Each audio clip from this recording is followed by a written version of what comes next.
In prayer and the Pledge of Allegiance, please stand, and we're happy to have, on behalf of the Clewiston Ministerial Association, Pastor Serta from Iglesia Vida Nueva. Well, thank you. We thank you so much, Lord Jesus, for this time we come together in a city that recognizes you as Lord and Savior. I ask you, Lord, just to help us to have our minds open, our eyes open to the greater things of the city in the future, the best things, Father God, not just the good things for everyone in this town and in this county. Thank you so much, Father God. In Jesus' name we pray. Amen. Amen. I pledge allegiance to the flag of the United States of America and to the republic for which it stands, one nation under God, indivisible, with liberty and justice for all. Thank you. Thank you. Any additions, deletions, or changes to the agenda, Randy? Other than what was mentioned at the Okay, so we have 11A. And then resolution number 2019-50. Okay. We have a consent agenda. Is there a motion to approve? So moved. I have a motion. Is there a second? second. Motion is second. All in favor? Aye. Any opposed? Motion carries. Okay, we have tonight, we're very happy to have with us Ingrid Bond for the United States Army Corps of Engineers, and she is here to give us an update on the Herbert Hoover Dike Clewiston area project. So Ingrid, welcome. Thank you, ma'am. I appreciate your invitation to address you and the commissioners tonight. Good evening. Good evening. As the mayor said, I'm Ingrid Bond with the Army Corps of Engineers. I'm one of the project managers with this project, and I brought a presentation for you. At any time, if you have questions, please ask them. We're at the end. Next slide, please. I think, Danny, you ready? Yeah. So the purpose of our rehabilitation project is first and foremost to safeguard human life. That's why the federal government has been investing taxpayer dollars in getting the Herbert Hoover Dike out of that dense safety classification of 1, which means that when it was assigned back in 2006, that without the intervention of the government, the dam would be likely to fail. So since 2007, we've been working on this rehabilitation project, and we have plans to finish it in 2022. Up to today, the total project cost is estimated at $1.8 billion. And that includes all of the repairs that we need to accomplish in order to, again, bring the dam out of that classification of number 1. Certainly, there has been a huge interest in the state of Florida to get this project completed. And for that reason, the state has contributed a total of $100 million that will be put towards the construction of the cutoff wall in the southern part of the lake. Also, for fiscal year 2019, the federal government assigned taxpayer dollars to certain flood control projects in order to address, in our case, the Herbert Hoover Dike and on other locations throughout the nation. And for that long-term disaster recovery investment plan, under that program, we received over $500 million. So at this time, we have in hand all of the monies that we need, the taxpayer dollars, in order to finish this project. And other 2 points that I have on the slide are that simultaneously with our efforts to finish the construction of the dike, the Corps of Engineers has started the Lake Okeechobee System Operating Manual, the LOSOM, as you know, which will take place of the LORS, the Lake Okeechobee Regulation Schedule that was instituted in 2008. So that effort is supposed to finish as we are finishing our rehabilitation program. And finally, there is, as you all know, there is an interest in the counties around the lake for us to finish the project so that changes can be made to the flood insurance maps. And I'll talk a little bit more about those changes in a slide that I have coming up. Next slide, please. Next slide. All right. So just a quick summary of the Lake Okeechobee system, starting with the lake itself, is approximately 730 square miles, but the drainage basin is 5,600 square miles, so it drains a very large basin, but it's a shallow lake. And that poses issues in that a foot of rainfall in that basin can cause to raise the lake levels 3 to 4 feet very quickly. During large flood events, the water can flow into the lake very fast, but then it takes longer for it to be let out. So that certainly poses a very large challenge to our water managers. Next slide, please. So the first parts of what comprises today as the Herbert Hoover Dike were authorized by Congress in the 1930s, and it was a response to two very destructive hurricanes that we had in the 20s. The hurricane of 1928 cost the lives of 3,000 people here in the Glades. And because of that, the state of Florida petitioned the federal government for help, and the government responded with the Rivers and Harbors Act of 1930, which authorized the construction of two sections of levee, one on the southern part of the lake, as you see in the drawing, which was 68 miles, and another one by the town of Okeechobee, which was 60 miles. Then in the 1940s, again, we have a couple of destructive hurricanes that caused that were a large impact to agriculture as well as cattle farming, and because of that economic impact, the Congress authorized the remainder of the sections of levee that now comprise the whole of Herbert Hoover Dike. That authorization was enacted in 1948, and the construction of the dike took up to 1962, and at that point it was named the Herbert Hoover Dike. Next slide, please. So the construction methods that we use starting in the 30s for the construction of the dike is not something that we would use today, but at the time it was the way that dikes were built. In the case of those first two levees that comprise the Herbert Hoover Dike, the Corps of Engineers, our goal was to build these levees very quickly. So we dynamited the bottom of the lake, and we used that material to build those sets of levee. We used two methods. One, as you see in these pictures, is hydraulic dredge and fill. And next slide, please. The other one was dragline. So in these two methods, you use whatever comes out of the bottom of the lake. Today, we would use engineer fill, we would compact, we would test. But back then, this was the way that we built the dike, and that the material that comprises the dike is not homogeneous, and that causes problems later on. Next slide, please. So the system as we have it today, it not only comprises the earthen embankment that makes the dike, which is 143 miles long, and it includes the main embankment around most of Lake Okeechobee, except for Fish Eating Creek.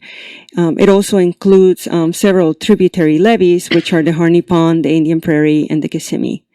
Within those levees and within the dike, we have several concrete structures, and they serve different purposes.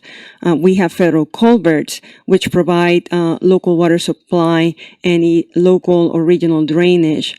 We also have 10 spillways, 9 navigation locks, as well as 9 pump stations.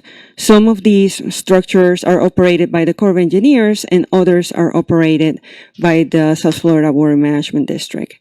And compared to, say, a gravity dam, the Herbert Hoover Dike, we consider it a dam, but it doesn't have an overflow capacity that you would expect in a gravity dam. Next slide, please.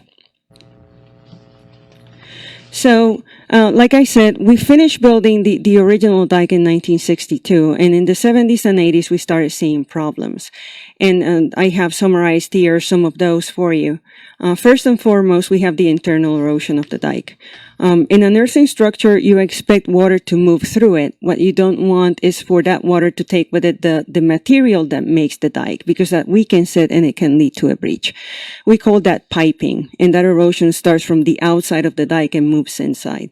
And like I said, if you have a lot of pressure, like a large difference in pressure between the lake side and the land side, that can lead to a breach. So that is the first failure mode that we are addressing with the cutoff wall that you're familiar with.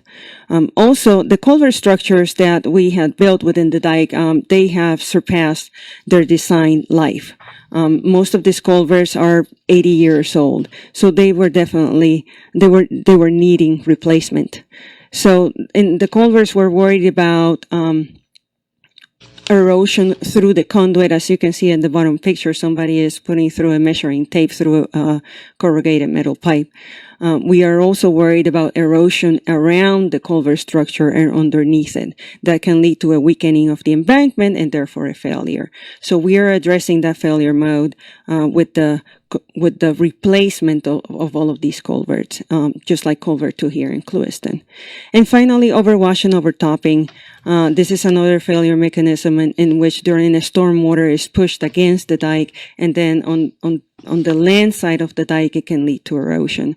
So the way that we have to address that failure mode is in several spots, mostly on the northwest side of the lake, where we had identified that the embankment is too low. We're raising the embankment or fortifying the embankment. Next slide, please.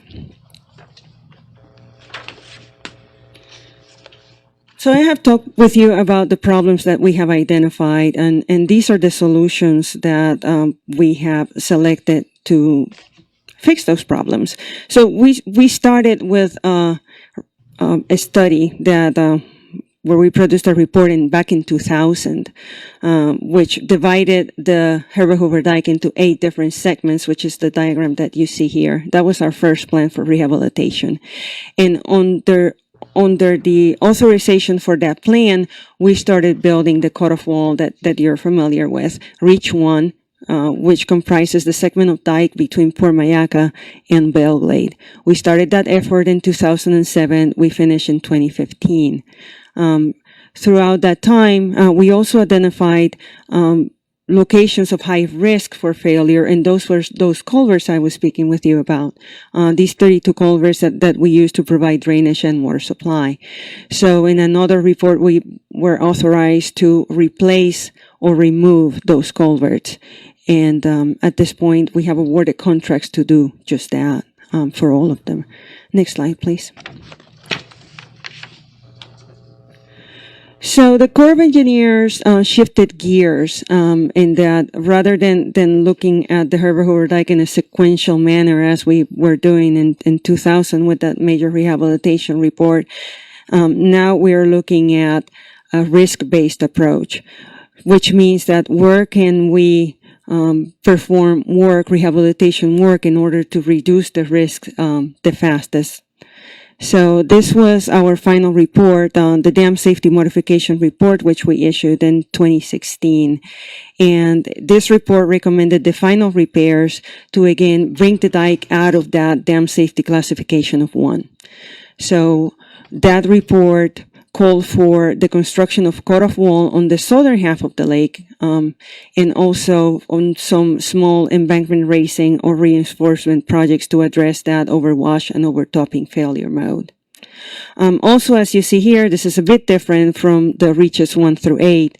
In this report, we divided the dike into 7 common inundation zones, which means that if the dike were, if the lake would be at the lake stage at a lake level of 25 feet, which has never happened. If you were to have a breach, say you're looking at common inundation zone B, if the dike were to breach anywhere within that segment in that purple zone, you would have a foot of inundation within that purple area. That's what this report used as for evaluating risks to nearby communities. So, and this is important in that this is what we use to recommend to FEMA accreditation of the levee. So before this, FEMA did not consider the dike as providing protection for the communities around the lake. Now, in 2016, we recommended to FEMA accreditation for zones B2, which is important to you because B2 is from the industrial canal to the west, as well as common inundation zones C through F. Now, common inundation zone B1, again, industrial canal to the east, we'll recommend accreditation by FEMA when the work in that area is completed, and I will speak with you about what that work is. Next slide, please. So this diagram summarizes the work that we have completed today, the ongoing work, and the work we have planned to complete the rehabilitation project. So I'll start with the completed work. We have constructed 21.4 miles of cut-off wall in Reach 1, again from Port Mayaca to Belglade, and we have completely replaced 17 culverts. We have also performed one culvert removal and 3 abandonments that were done some time ago during the 90s. All that work is completed. We're currently working on 11 culvert replacements under 10 different contracts and several kinds of cut-off wall work. First and foremost, we got the Reach 1 cut-off wall gap closures. And what that means is that when we were working on that Reach 1, we left out how to tie into structures that were not culverts. For example, how to tie into spillways, how to tie into pump stations. So we left that for later, trying to figure out what would be the best way to accomplish that. And this contract does just that, and they're about to finish in November. We also have the cut-off wall extension, which takes the Reach 1 cut-off wall from South Bay to John Stretch Park. That's about a little over 6 miles, 6.6 miles. And we have also awarded the first 2 task orders of the new cut-off wall contract, the major task order contract. Those are task orders 1 and 2, and I'll have more details about those. And those are important to you because they do connect with Clewiston. As planned work, we have 3 more task orders under that major task order contract for cut-off wall. We have task orders 3, 4, and 5. 3 and 4 are near Moorhaven, and 5 is in Lakeport. We also are planning to award a contract to armor the abutments of the Harney Pond Bridge on State Road 78 and to armor the embankment at structures S71 and S72. Those are owned by the Water Management District, and they are located on the Harney Pond Canal and the Indian Prairie Canal, respectively. All of this work is planned to be completed by 2022. Next slide, please. So I would like to talk about the work that we have completed in Clewiston and the work we have planned for this area. As you know, we recently completed Culvert 2, which is now called S277, and we have 2 task order contracts for cut-off wall. Task order number 1 starts at John Stretch Park and ends at the Clewiston Lock. And task order number 2 starts at the Clewiston Lock and moves out west to Culvert C1A, the new S279, which is near Moorhaven. Next slide, please. You finished C1, hadn't you? Sir? You finished the old C1, hadn't you? Oh, yes. Yes, sir. So what you have here is a picture that we took this month of the completed S278 Culvert 2, which is just west of the Clewiston Park. Next slide, please. And as an introduction to the cut-off wall work, these are the 3 contractors that we have under that major task order contract, that umbrella contract. The way this contract works, very similar to our Reach 1 contract. We award a contract to 3 different companies that have proven that they can perform the work. And that's the first step.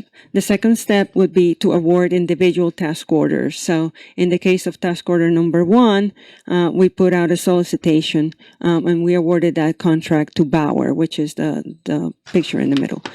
For task order number 2, again, we put out a solicitation. That one was awarded to Trevi Icos. 2 of these companies have already done work for us. They were the 2 of the contractors we used for Reach 1, and they are Trevi Icos and Bauer. The new contractor is Bencor. They use a process similar to Trevi Icos's process. And as you can see in the pictures, this is very tall equipment, and they're similar in that they mix material with a slurry that is injected into these machines. Trevi Icos and Vencor, they use a hydromill. What that machine does is that they come in with a very narrow clamshell and they remove the soil column within the dike and they replace it with a slurry. That is what this machine does. Bauer uses a different method. They use the material within the dike, except that they take out the peat. Their process doesn't allow for mixing their slurry with organic material. So they insert a casing into the dike, they drill out the material, remove the peat, replace it with sand. And once that drilling has been done, then this machine, which is called a quarter soil mixer, a CSM, will mix that material that has been prepared with a slurry, making the wall. All of these contractors are subject to the same performance specification, and they're subject to the same level of testing. Next slide, please. How deep does that cutoff wall go? It depends. For the work being done under the dam safety report, it varies between -10 and -25. That would be the bottom elevation of the wall. So I have a picture of where task order 1 will end, and this work will be done by Bauer. And currently, they haven't started yet. None of these two contractors have. Bauer is expected to start their work in late September. However, their initial work will be close to John Stretch Park.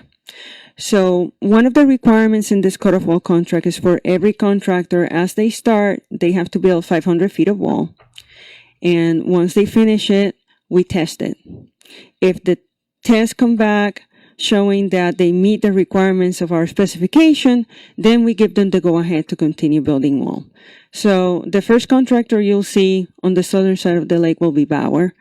And once they're given the go-ahead, once they do their demonstration section, their plan is to have 2 production trains, one starting at John Stretch Park and another one starting in this area. And the idea is that both production trains will meet in the middle, just about where pump station 236 is. So when they start the 500 feet, right? How long will what's the time frame for that project? The initial project? We expect that they will get started late September, and what that means is that they'll be building their platform, and I have a picture of what that platform looks like. So they'll be preparing the area, if you will, for them to start building the wall. They'll build it, we'll test it. According to their current schedule, they're planning to start in March on the John Stretch Park end. And the Clewiston end will lag by a couple of months. That is what they're showing in their current schedule. Okay. Safely, I would say that in the spring of next year, you will see Bauer working in this area. Okay. Next slide, please. So I included a picture from the gap closures project so that you can see a little bit more clearly what Trevi Icos' equipment looks like. This is the hydromill sitting on top of the dike, and those are the mixing wheels of the equipment. Next slide, please. And this is an aerial view of the cut-off wall extension project. This is also Trevi Icos. And as you can see, they have widened the top of the dike. So before they got there, the crest of the dike can safely accommodate like one vehicle. It's wide enough for one truck, one pickup truck, one low boy. So what you see here is that they have added material. They call this the working platform, so that they can bring in their hydromill. They have a clamshell sitting on the top right corner of the picture, and several concrete vehicles. So Trevi Icos' trademark is a lot of equipment, a lot of movement, and we expect all of the contractors to do the same thing, to build a platform large enough to accommodate all of their equipment. Will that platform stay? No, ma'am. What all of these contractors do is the first step, and they pick an area. I believe Treviicos uses 1,000 feet. Others may elect, like I think Bauer will have a longer platform, maybe 1,500. And what they do is a subcontractor, they use Edens, will build this platform. They'll widen the crest of the dike so that vehicles can come in safely in and out of that area. They'll Treviicos in this case, they build a guide wall. So it's two walls made out of concrete so that the clamshell that removes the material from within the dike can stay straight. And later on, they come with the hydromill and they inject the slurry that makes the wall, mixing all that material very well. So as the production train moves along, they build these in panels. So they're long panels. Once one is built, they move over, they build another one, they come back, they kind of stitch them together. So it's a slow process, and they have different production rates. Some contractors move faster than others. But once they have built, in their case, 1,000 foot of wall, they'll start, they move about like chunks of 200 feet. Like once they pass the 200 foot mark, their subcontractor will come, remove the platform, and bring it to the head of the production train, and so on and so forth. And then they will test the wall. We will test the wall, and again, make sure that the wall meets the requirements of the specifications. If they don't, then we have them replace those panels that do not meet the specifications. All of the contractors do something like this. But once they've expanded it, and you're saying it'll go back to what it looked like originally after Yes, they ma'am. finish the work. Okay. Yes, that is once they're required by contract to leave the dike as they found it. So with the same grades, the same the asphalt at the crest of the dike. Okay. So they're required to restore it to original condition. That means that once they've removed that platform, they have to regrade the dike. They have to place sod. And they have to make sure that sod grows, because once we finish that section of dike, we pass it back to our operations people here in Clewiston so that they can maintain it. Thank you. Next slide, please. So I have some photographs here of the task order 2 area. This contractor will be Treviicos, the one I was showing you pictures for. In Treviicos, they will probably not get started here till the spring. I would say maybe in December, we can start seeing them work on their demonstration section, but their production, I don't expect them to start till the spring.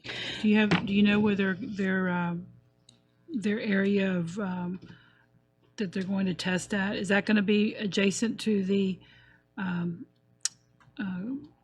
locks, or is it going to be further west? The reason why I included this picture was to show you where that demonstration section will be. It will be exactly west of this is Culvert 2.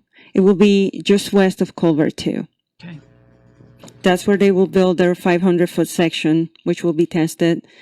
And if all those tests come back acceptable, then they'll get the go-ahead to continue their work. At the moment, I do not know whether they'll have 2 production trains or just one. But it seems to me at this time that they will only have one. A few comments regarding task order 2 that we don't have in task order 1 is that in this area, because it's at the Clewiston Park, we have restricted them that they cannot work between Culvert 2 and the lock in the months of November through February. So if they're ready to start work, and that is late December, you can expect them to be working west of Culvert 2. Although they haven't finalized their plans yet, so I'm not able to tell you exactly where they will be. The only thing I can tell you is that they cannot be in this area in the months where Clewiston is having fishing tournaments. Okay. Thank you. When they work on the area where the Clewiston Park is, will they destroy that area and have to replant it in any fashion where the park is? They will build their platform there, and they will have to, once they remove the platform, like any other location in the dike, they'll have to restore it to the grade that was there before, so it'll look the same. They will have to plant the grass. So, while there are trees and tables and things like that that are along that park area on the inside of the lake. I Or don't inside of the Okay, I don't expect their platform to go that far out, that they will have to touch the picnic area. We have been hoping for some, is that my understanding that there may be some grant money that's available from the Corps with regard to improving that park. Is that something that we could do in coordinated efforts to at the same time, or is that something that would be in the way and not a possibility? I would say it would be difficult, because once we give the go ahead to the contractor to work in that area, they like to get in, get their work done, and get out.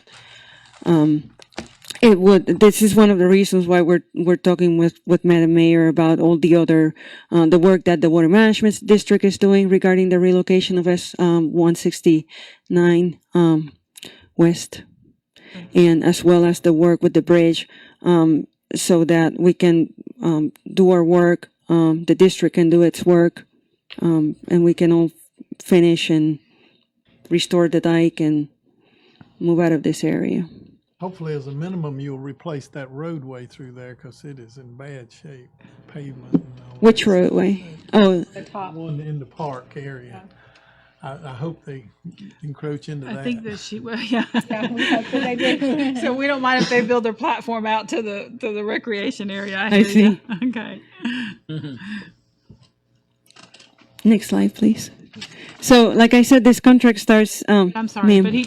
but Randy, you bring up a good point. I know in the past where the roadways have been filmed, or there's been a video of the actual roadways. That's correct. Francisco, the Herbert Hoover Dike Road, and all of that up there. Is the Corps going to do that again? In this contract, I don't know if we have a provision for doing that, but I know that for the crest of the dike, the contractor is supposed to protect it. Okay. All right. Okay. So we can discuss that later. We'll Okay. film them. Okay. Okay. Because there is going I to be a can lot check of on wear and that. tear on that roadway. I mean, we've seen it before from previous Heavy equipment. work that's been done there, and so we've had some, and we know that the S-169 that crossing is very delicate. So They will not be using the S-169 crossing. using the other access road. Yes, ma'am. If we can go back one slide, please. All right. So as you can see here, this is the road on the right of the picture. That is South Florida Water Management District's right of way. They are allowing us to use it in order to access the construction area. The causeway that you see in the picture with those 4 corrugated metal pipes, that is temporary. Our culvert to contractor built it, and we wanted to leave it there so that this cut-off-wall contractor could use it. One of the tasks that Treviicos has to accomplish before they finish the whole project is to remove that causeway. The road as well as the causeway, the idea of leaving those there are avoiding completely the S-169 crossing because it cannot handle construction traffic. Thank you. Next slide, please. So this will be the east end of task order number 2, the Clewiston Park area. So once we're out of those months with the fishing tournaments, Treviicos will be working here. Again, they don't have a finalized schedule yet, so I can tell you exactly when they are planning to be in this area, but it certainly won't be between November and February. Next slide, please. So the work will continue towards pump station S2. Next slide, please. Past Liberty Point at Uncle Joe's. Next slide, please. And we'll end just east of Culvert 1A. So this is where task order number 2 ends. And at this point, when we award task order number 3 in September of this year, that contractor will pick up from that point and continue moving towards the west. Okay. Next slide, please. And a final thought, we are fully funded to complete this construction project by 2022. We received an allocation of $162 million this year. We also have the state of Florida's contribution for $100 million, as well as the supplemental disaster relief fund, which funded us for a little over $500 million. So, with all of those taxpayer dollars, we will be able to completely finalize all of the different construction projects and call this rehabilitation work done by 2022. That is our goal, ma'am. And with that, I'll be happy to take your questions. We mentioned FEMA and the flood maps Yes, ma'am. earlier. I know that we have our flood manager here for the city, but one of the things that we know is that in 2016, I believe that there was new flood maps that were ordered, and I think they're out in public comment at this time. Do you know when the final date on that is? About a month ago, I spoke with Atlanta FEMA, and they expected it from our contractor at any time to produce the final documents. But it was out for comments, and Okay. it was already published in the National Registry. Okay. Do you don't have anything else on that? No, ma'am. Okay. All right. The last information I had was dated.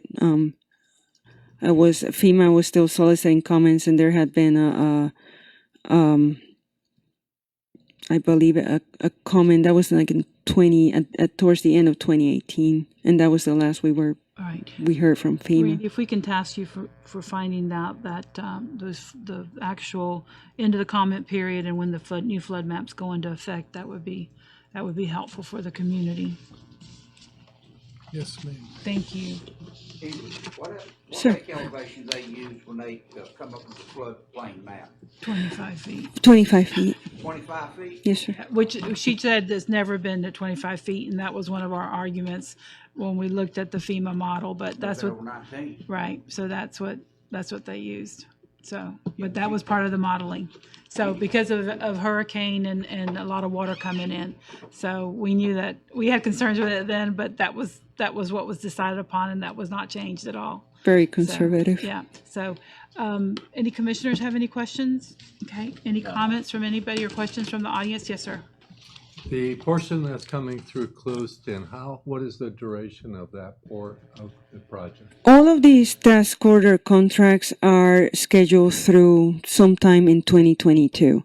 I believe task order 1 is scheduled to finish in October of 2022.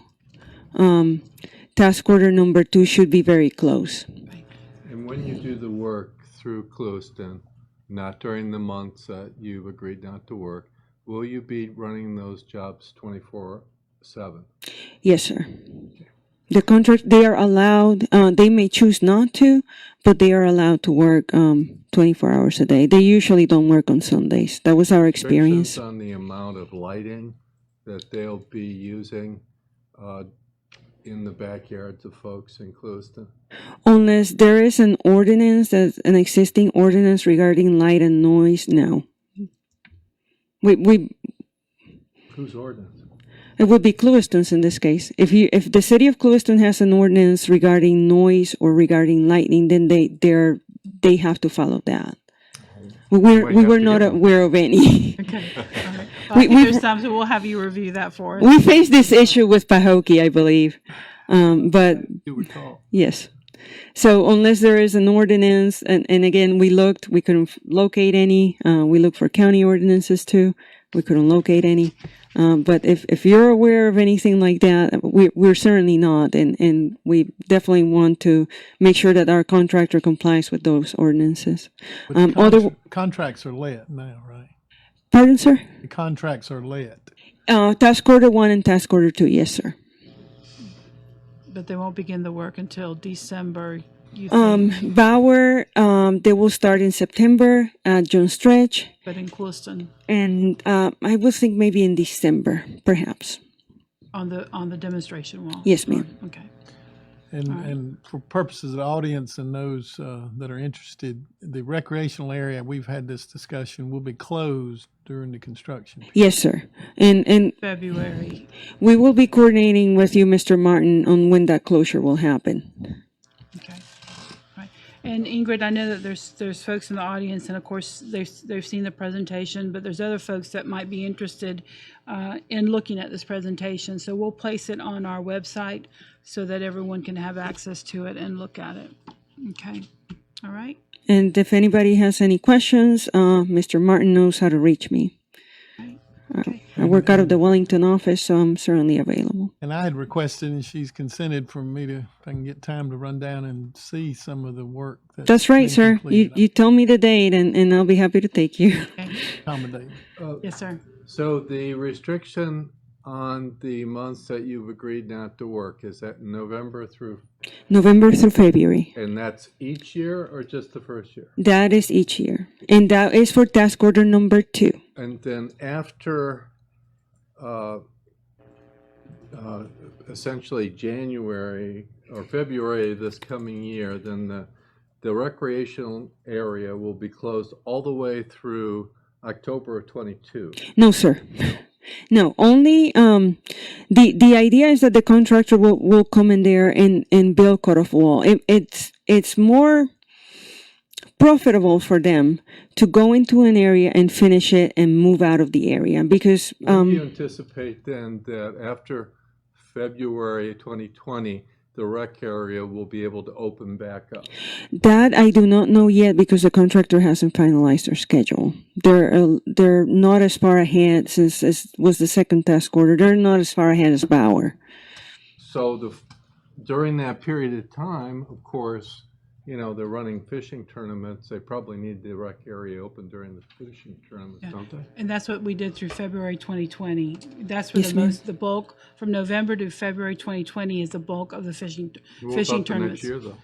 Well, but they should be through. I mean, I'm not an engineer, but my understanding was that they would be through in that section In before. that 1 year? How long does it take them to build 500 feet of wall typically? It depends on the contractor. I want to hear this too. Well, maybe to put another look at it, if they're going to propose a schedule to you, you'll have an opportunity to review it. If we could have access to that schedule, maybe if there's any flexibility, we can take a look at that.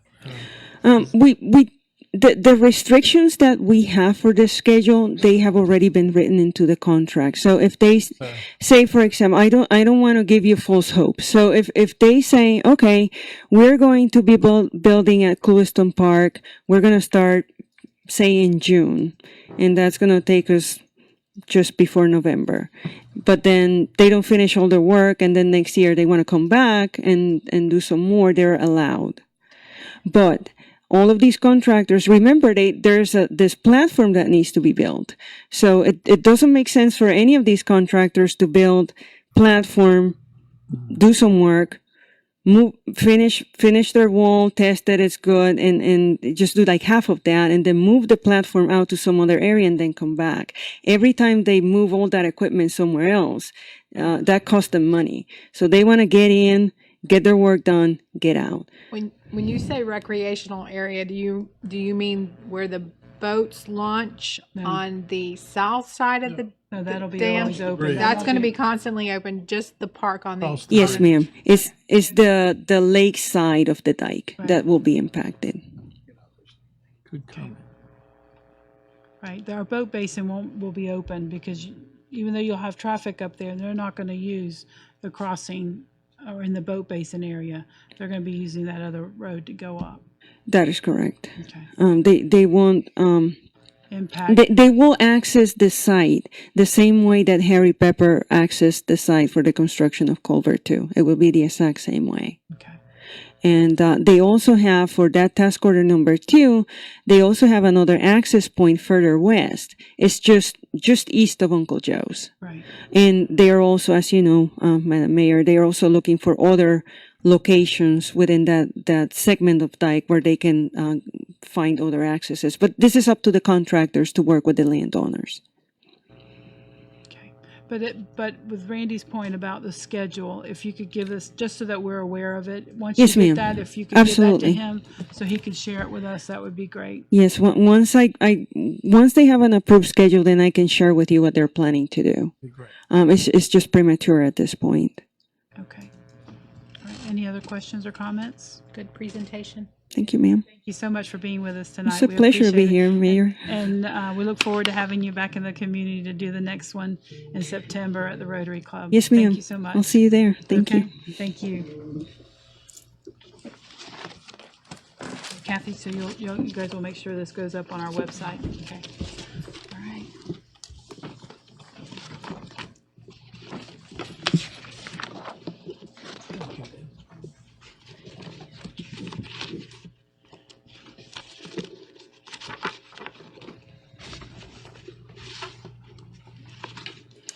Okay, so tonight we have ordinance number 2019-03, the first reading.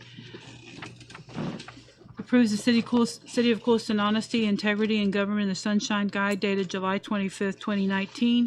As the City Commission directed the attorney, he prepared a draft, and we have that before us tonight. And the recommended motion is to approve ordinance number 2019-03 on first reading and set the public hearing for September 23rd, 2019.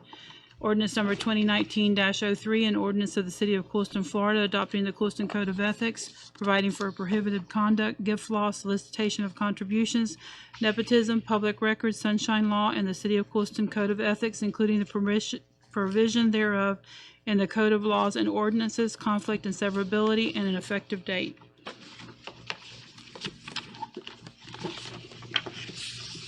Again, the recommended motion is to approve ordinance number 2019-03 on first reading and set the public hearing for September 23rd, 2019.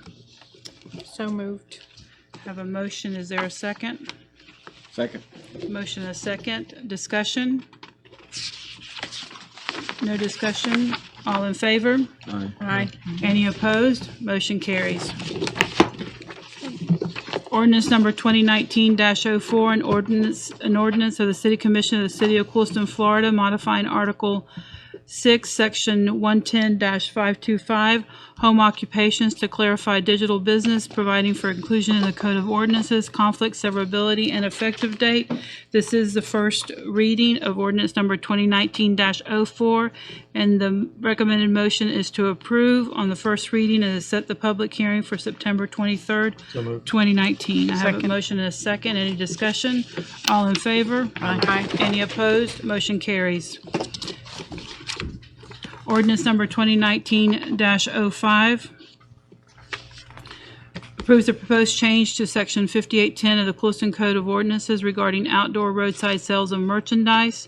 An ordinance of the City Commission of the City of Clewiston, Florida, modifying Section 58-10, providing for roadside sales of automobiles, recreational vehicles, and boats, providing for inclusion in the Code of Ordinances, conflict, severability, and effective date.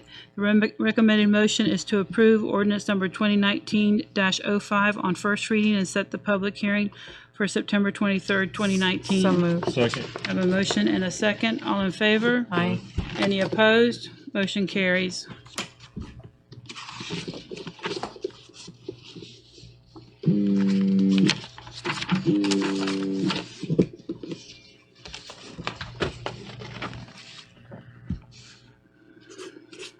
Ordinance number 2019-07. This is the first reading, which amends Chapter 38 of the Code of Ordinances of the City of Clewiston relating to fireworks use within the city limits. The recommended motion is to approve ordinance number 2019-07 on first reading and set the public hearing for September 23rd, 2019. An ordinance of the City of Clewiston, Florida, amending Chapter 38 of the Code of Laws and Ordinances of the City of Clewiston by adding Article 3, Section 38 through 34, through 38 and through 39, relating to fireworks use within the city limits, providing for definitions, fireworks use, manufacture, and recombination, authorized use, and enforcement, providing for an inclusion in the Code of Ordinances, conflict and severability, and an effective date. Recommended motion is to approve and to set the public hearing for September 23rd, 2019. So moved. I have a motion and a second. Any discussion? I thought we were gonna try and build a time restriction in there.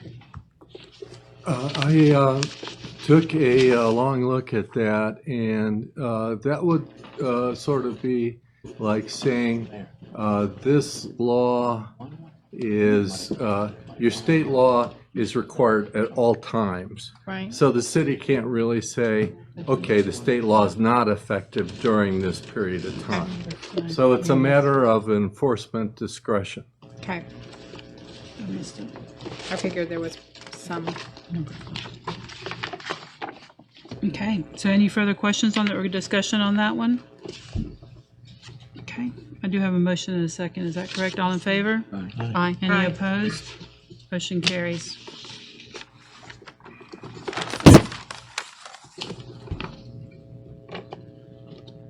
Okay.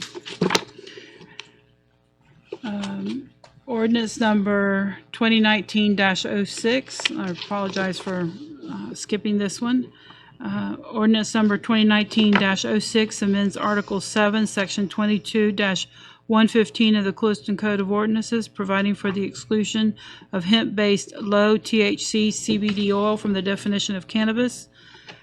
Ordinance number 2017-17, adopted by the City Commission on September 18th, 2017, established a ban on medical marijuana treatment dispensary facilities. The City Commission discussed this matter at July 22nd, 2019 City Commission meeting and directed the attorney to prepare an ordinance amending the language in the moratorium to exclude CBD oil. Ordinance number 2019-06, an ordinance of the City of Clewiston, Florida, amending Article 7, Section 22-152 of the Code of Laws and Ordinances of the City of Clewiston, providing for the exclusion of hemp-based low THC CBD oil from the definition of cannabis, providing for an inclusion in the code, conflict and severability, and an effective date. The recommended motion is to approve ordinance number 2019-06 on first reading and to set the public hearing for September 23rd, 2019. So moved. I have a motion. Is there a second? Second. I have a motion and a second. Discussion? No? No further comments? All in favor? Aye. Any opposed? Motion carries.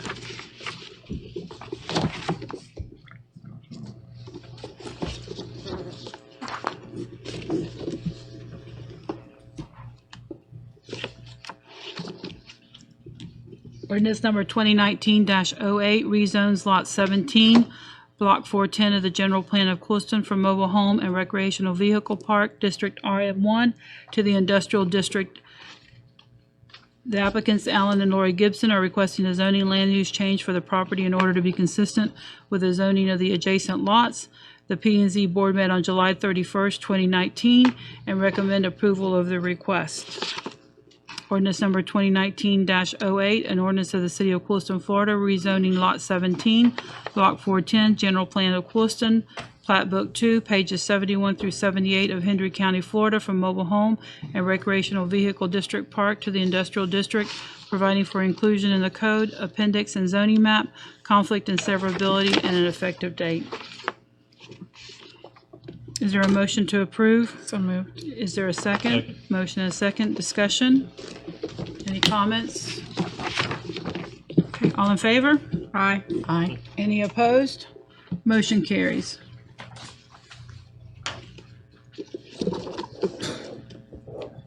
Okay, we have resolution number 2019-47, approve the local memorandum of understanding between the Hendry County Amateur Radio Emergency Area Service Area and the City of Clewiston in order to establish a framework of cooperation and a close working relationship with volunteer radio amateurs to best serve the public in disaster, emergency, or other public service related situations. The motion is to approve the resolution. So moved. I have a motion. Is there a second? Discussion? Any additional comments? Good. Unless the staff has any. Okay. All right. I have a motion and a second. All in favor? Aye. Any opposed? Motion carries. Resolution number 2019-48 approves the amendment to the continuing agreement for professional services dated May 23rd, 2018 between Johnson Engineering Incorporated and the City of Clewiston pertaining to indemnification of the Florida Department of Transportation and cooperation with the State of Florida Inspector General. The recommended motion is to approve resolution number 2019-48, a resolution of the City of Clewiston, Florida, authorizing the mayor to execute the amendment to the continuing agreement for professional service dated May 23rd, 2018, between Johnson Engineering Incorporated and the City of Clewiston pertaining to indemnification of the Florida Department of Transportation and cooperation with the State of Florida Inspector General. Is there a motion to approve? So moved. Have a motion and a second. Discussion? Or any other comments? Okay. Have a motion and a second. All in favor? Aye. Aye. Any opposed? Motion carries. Resolution number, let me make sure this.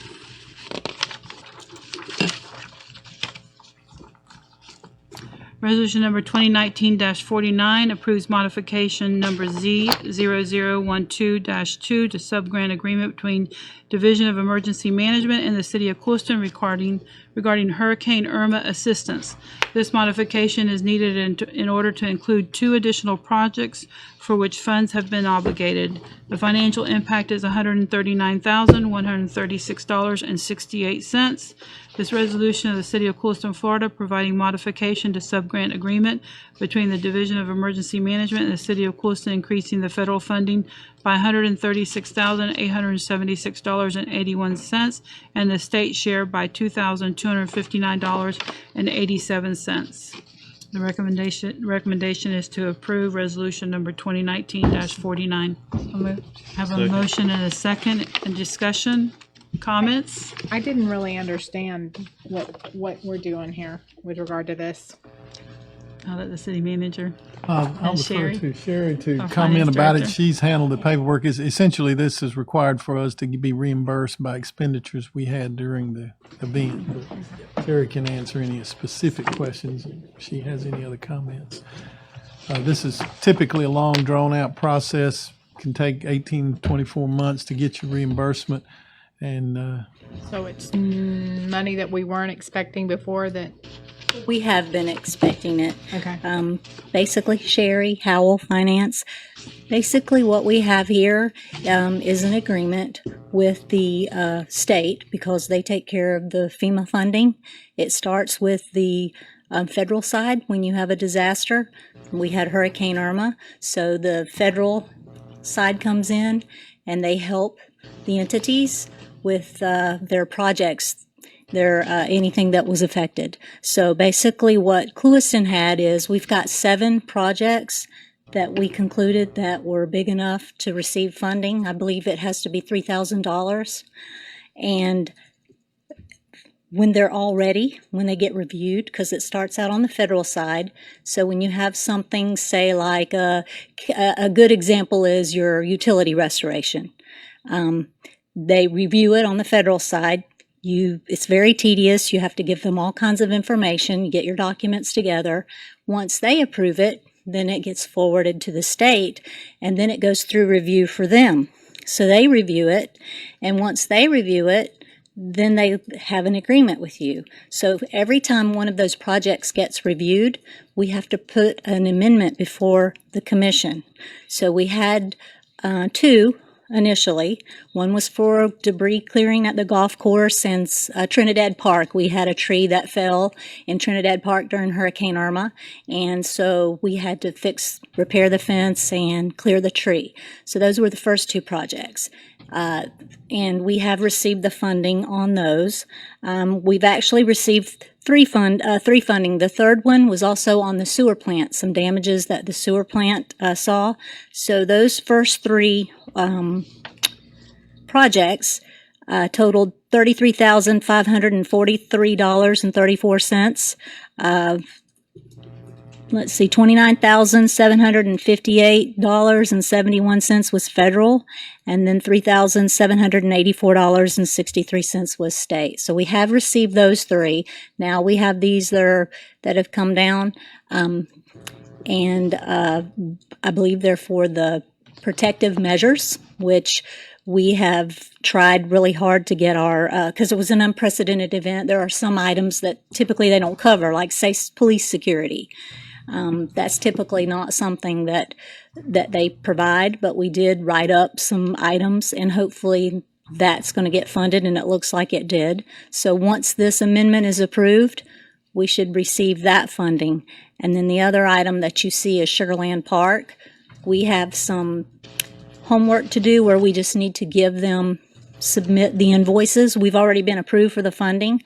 We're going to submit the invoices to them, and that should take care of that. Now, the 6 that you see, this will be 6 projects.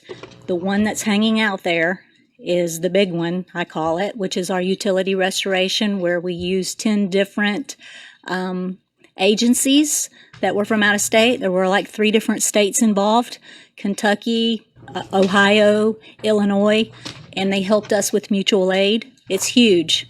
It's $390,000 is the cost. They cost it out for you. And it's they call it a big project, large project. So it's very tedious. They keep coming back and back and asking for more information. So that's where we are. So hopefully it's going through the state review now.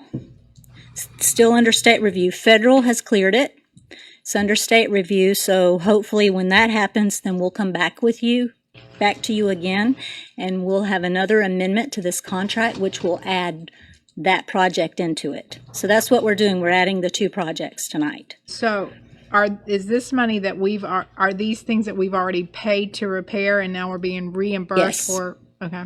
And just Yes, for it background, typically an event of this nature, if it's a federally declared disaster, the federal government pays a percentage, and that traditionally has been at least 75%.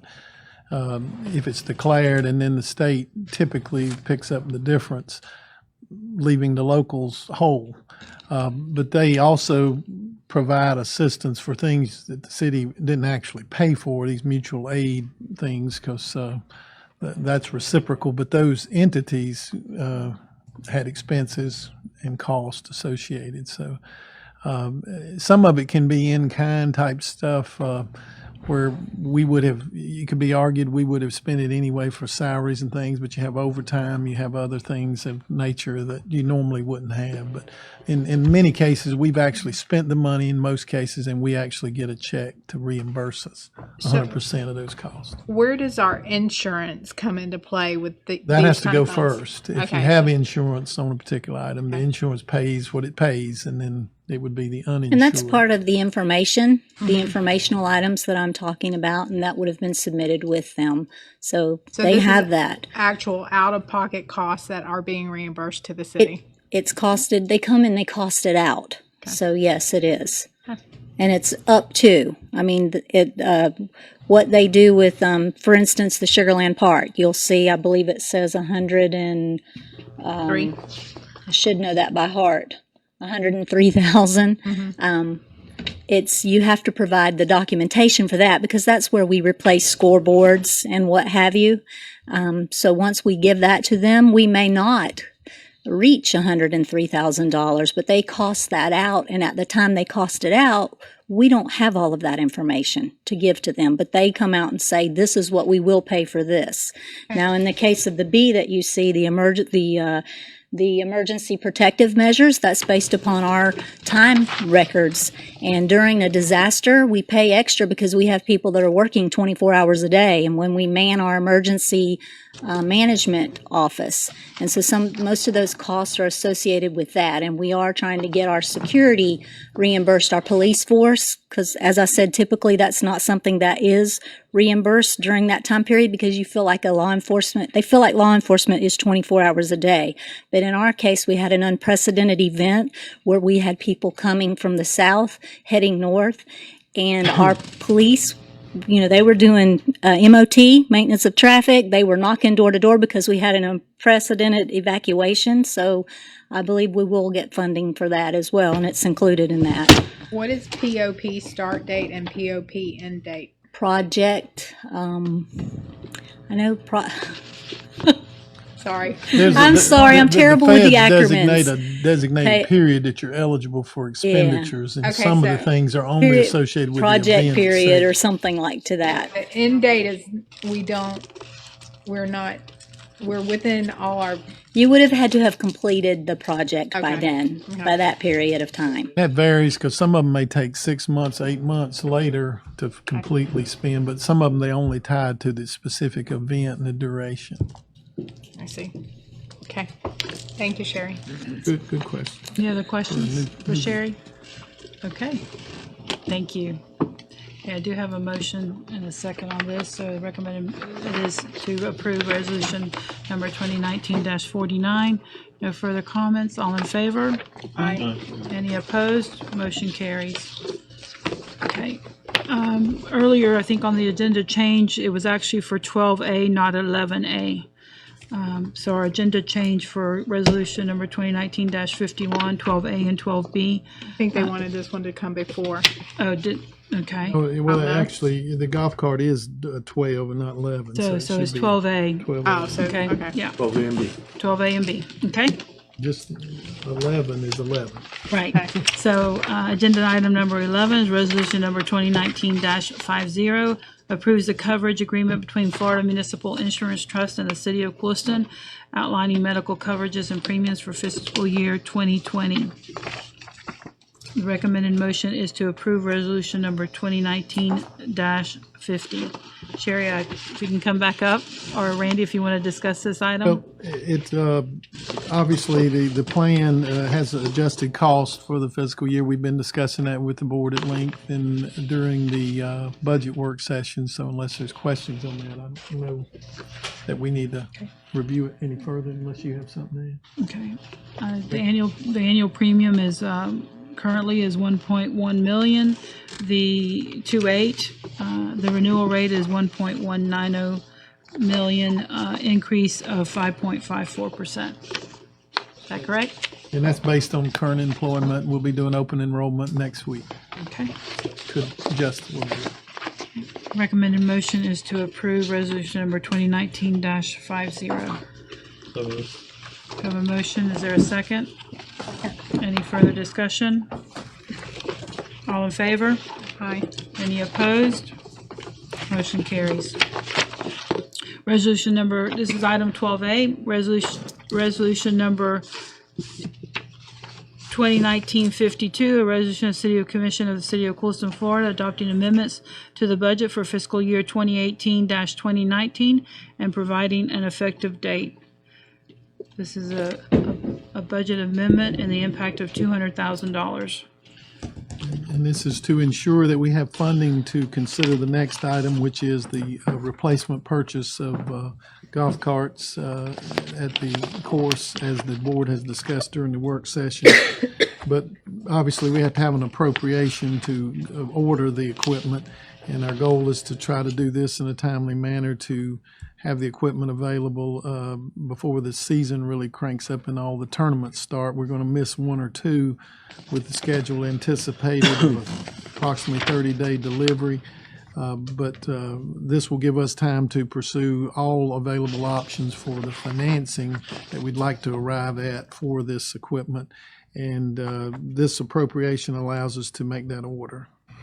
And it's marked up a bit to make sure we cover all associated costs for review of the documents and things of that nature. Not the purchase price is known. We just opened the bids, and that's actually item 12B is the bids, the results of those bids. And I'll be glad to answer any questions, or the attorney may have comments. Okay, yes, sir. What I wanted to point out was that in order to authorize the purchase of the vehicles, you have to have the money in hand, and you have to have it appropriated and encumbered. So in order to do this, you would have to have the $200,000 in your budget tonight.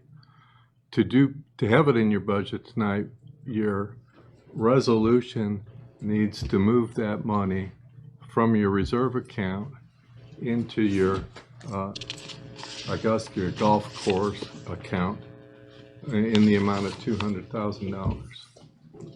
So a resolution that says, okay, you're going to do this utilizing loan money. You can't really do that because you don't have the loan monies in hand yet. You don't know if you'll get the loan monies in hand. You have to go out to the banks, and it'll be a bond because anything over 12 months a loan is a bond. So you can do that several ways, which the leasing company is suggesting something similar to a certificate of participation. It's a lease, but in essence, it's a financing method, and it extends over a 12-month period, so it has to meet the bond requirements. And there are a bunch of technical things we're going to have to do with regard to reporting that transaction to the state. So in order to move forward with this purchase tonight, your resolution needs to be amended to say that you're transferring $200,000 from wherever it is you want it to transfer from, your utilities or your reserve account, into your golf course account. Because your golf course account does not have $200,000 in it, so you can't spend that much. Okay, so this resolution number 2019-52 addresses that. It does not. It does not address it. That's right. That's why I'm pointing it out to you. Yeah, the language would need to be adjusted to, as the attorney just suggested, with whatever amendment, to reflect that we're appropriating funds that are in the city's reserve account, with the expectation that this would be a temporary appropriation. But as he pointed out, until you enter that transaction, it will be a commitment of those funds so that we can order them and equipment get delivered. Then we'll come back with a recommendation on financing, and you can consider that, and we'll go through that process hopefully at the next meeting. And then we put the 200,000 back. Correct. So the part I'm not understanding about this transaction is the golf course company is saying, okay, you give me $200,000 cash, or you enter into this lease with me. So in order to put the order in, we're going to have to give the golf company the $200,000 in cash. Bam, here's your $200,000, give us the golf carts.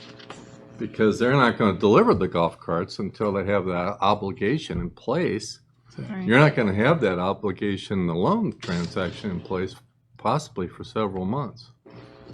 So you essentially tonight, if you want to go ahead with this, you have to transfer money from some other account and just agree, bam, you're spending $200,000 to buy these golf carts. End of story. Well, what happens to the transaction after the fact when the loan comes down? If it comes down, then and what is there? And I don't know what's typically the security for the bank, or is that? Well, the city cannot give mortgages or security interest in properties. Okay. So you can't put a mortgage on City Hall or the courthouse. Okay. And you can't put a lien on equipment that you buy. Okay. So that's commonly what they call in these lease deals, and it is an appropriation clause. You promise that you will appropriate each year enough money from whatever source that you decide to pay off this issue. And the difference between a revenue bond and an ad valorem bond is that if you pledge non-ad valorem tax dollars, that's a revenue bond. You can't pledge tax dollars. That you just cannot do that without a referendum of everybody in the city approving it. So it's going to have to be a revenue issue that's backed up by specific revenue, or it's going to have an appropriations clause that the bank or whoever you go to for financing agrees to accept. And then we build that into the golf budget. Is that what's proposed? Okay. Okay. My thing is, Gary, what Council, why didn't you have that conversation, or did you have it with our manager?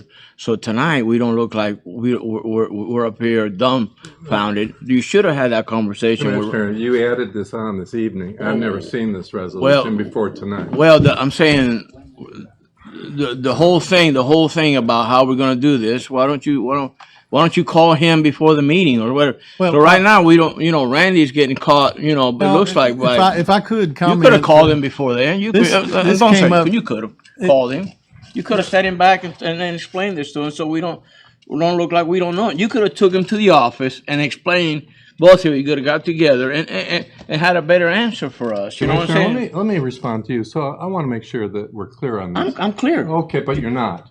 The item on your agenda tonight didn't talk anything about a loan.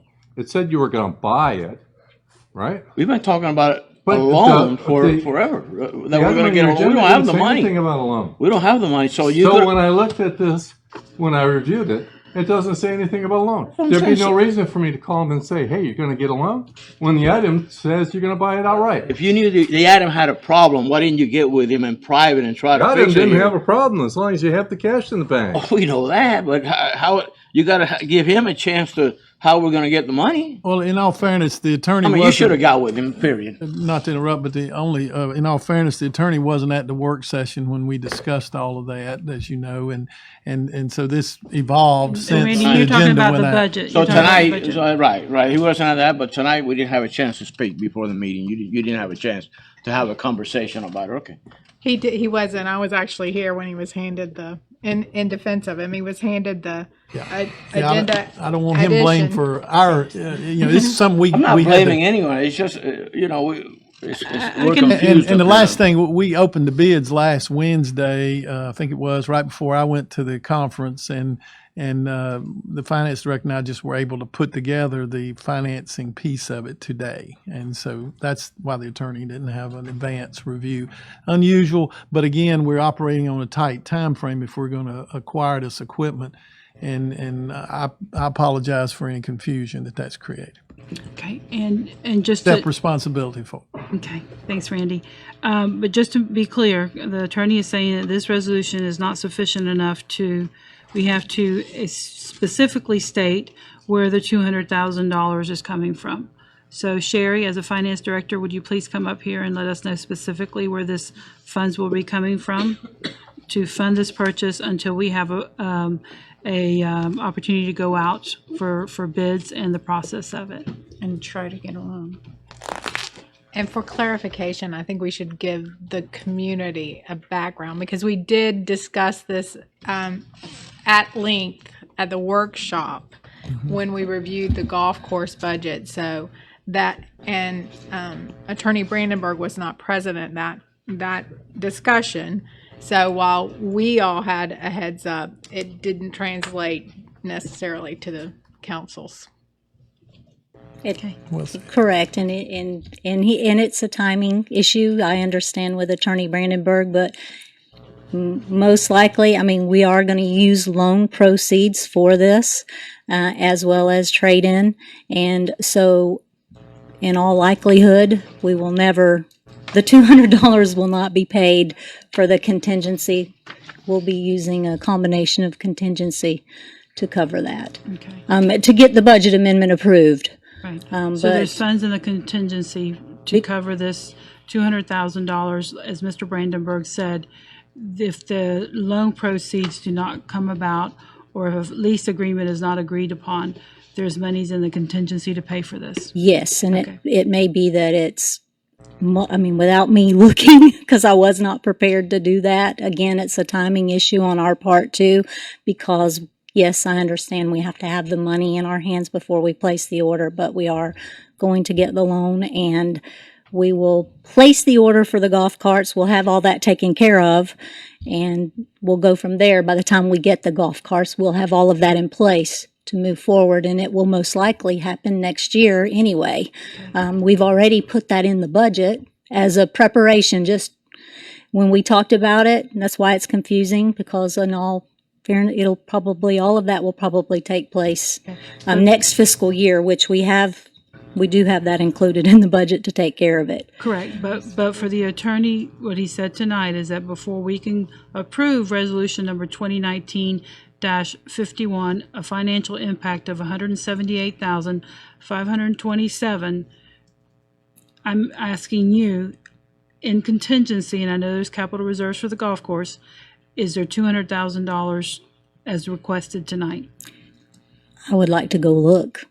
Well, we have it may. in our reserve funds. I mean, Yeah, we do, but you can't, again, we cannot budget reserves. Well, that's why you have to do this budget amendment to take it from reserve to put it into the golf Exactly. That's what course we're doing. operating account. So what we need tonight is to say, from your reserve account, you are taking whatever amount you want to take, and you are transferring it out of reserve into the golf course account. That's right. And we have it in reserves. Okay. You want to transfer the full 200? Yes, we wanted to be sure that we were covering the full cost because there could be those expenses related to the contractual agreements and so forth, even though we know the bid price is less than that. That's Okay, so what I'm hearing is resolution number 2019-52, a resolution of the City Commission of the City of Clewiston, Florida, adopting amendments to the budget for fiscal year 2019 and directing the transferring of $200,000 from reserves into the golf course budget to be able to fund the purchase of 60 new 2020 golf carts from Club Car LLC, and then we'll strike the utilizing okay, loan proceeds. all right. Okay, and providing for an effective date. Does that meet the requirement? Normally, when you do budget appropriation changes, don't you cite the account numbers? Or no? It would go into Yep. contingency. Yes, we do, and I don't have that with me. That's why I wanted to make sure. So if you were, if they were to postpone this and later in the agenda, could you get those account numbers? I sure could. Okay, Let's then do maybe that. we could add those to the resolution and then all right. adopt this. Good Okay. suggestion. All right, but we can't proceed without approval of this resolution to the next item. Right. I would move on to 13 and come Okay, back. all right. At, after you, Sherry. discussion of that, Sherry, if you'll get that information for us. And I want to discuss something. Go ahead on this. I also, because it's hard for the community to follow us, so I think it's important to say that the commission has at length discussed what we want to happen with the golf course and trying to find ways to resolve the issues with the golf course and budgeting and everything like that. And that's why the tensions are high, because it was a hard fought and a hard decision for all of us to spend that money. But we, as a commission, decided that this would be something that is in the best interest of the community. So I want to make that clear that we're all on board with what we're doing. It's just, it hurts. It's painful to spend that much money, but we're between a rock and a hard place. So in the coming year, with Mr. Martin's assistance, we intend as a commission to really look hard at that amenity and to really evaluate that in conjunction with all of our recreational uses of properties within the city, to see where we can do better overall. Increasing efficiencies, Well said. absolutely, and increasing revenues. And Mayor, the only reason I said what I said was because it's frustrating, because we've been talking about this golf course carts for 3 months now. And by now, we should have figured how to pay for it. We should have all had a conversation, us, you, the council, the manager, we should all, tonight should have had the answer and not, because we've been talking about this for 3 months, buying golf carts, or probably longer than I that. believe we're talking longer than that. Probably longer than that, and we still don't know how to pay for it. That's kind of the thing that kind of bugs me a little bit. But it's all I wasn't directing at you tonight, Gary. The thing is that it's a little frustrating that we all didn't have the answer tonight. Yeah. We will have the answer, but it's going to be after a Well, couple of hoops we're going to have to go over. in all disclosure, I've been here 30 days. And, No, not so I you. hadn't been No, in- I'm not. But I will say this, and to your point, the financing, we can wait, but we will not have the carts till No. well through this season, well into Fine, the no. season, and that will be cost the city money because we're actually having so many breakdowns. We'll have to, as you know, during the discussion, we'll have to rent carts to do these tournaments, and that's counterproductive. I think we're all on board. And plus, October 1 is a new fiscal year, and to do it tonight, we have to amend the current fiscal year, as the finance officer pointed out. But point well taken. No, Thank you. The thing, when we talk on this item, can we bring Robbie up? Robbie, I think, we're not ready for you, but I got a couple of questions for Robbie. Yeah, when Do we go do back that to under that item when we go back to that? after we deal It's with nothing. appropriation, we can. We'll come back to Not a hard question, Item trust me. 12 and 12A and B, resolution number 2019-51 and 2019-52. Moving on to miscellaneous action and discussion items. Item number 13, is there a motion to table this agenda item until the analysis is complete? So moved. I have a motion. Is there a second? Motion a second. Any further discussion on that item? I guess we can't have any other further discussion on that since it's tabled. So all in favor? Aye. Any opposed? Motion carries on tabling item number 13.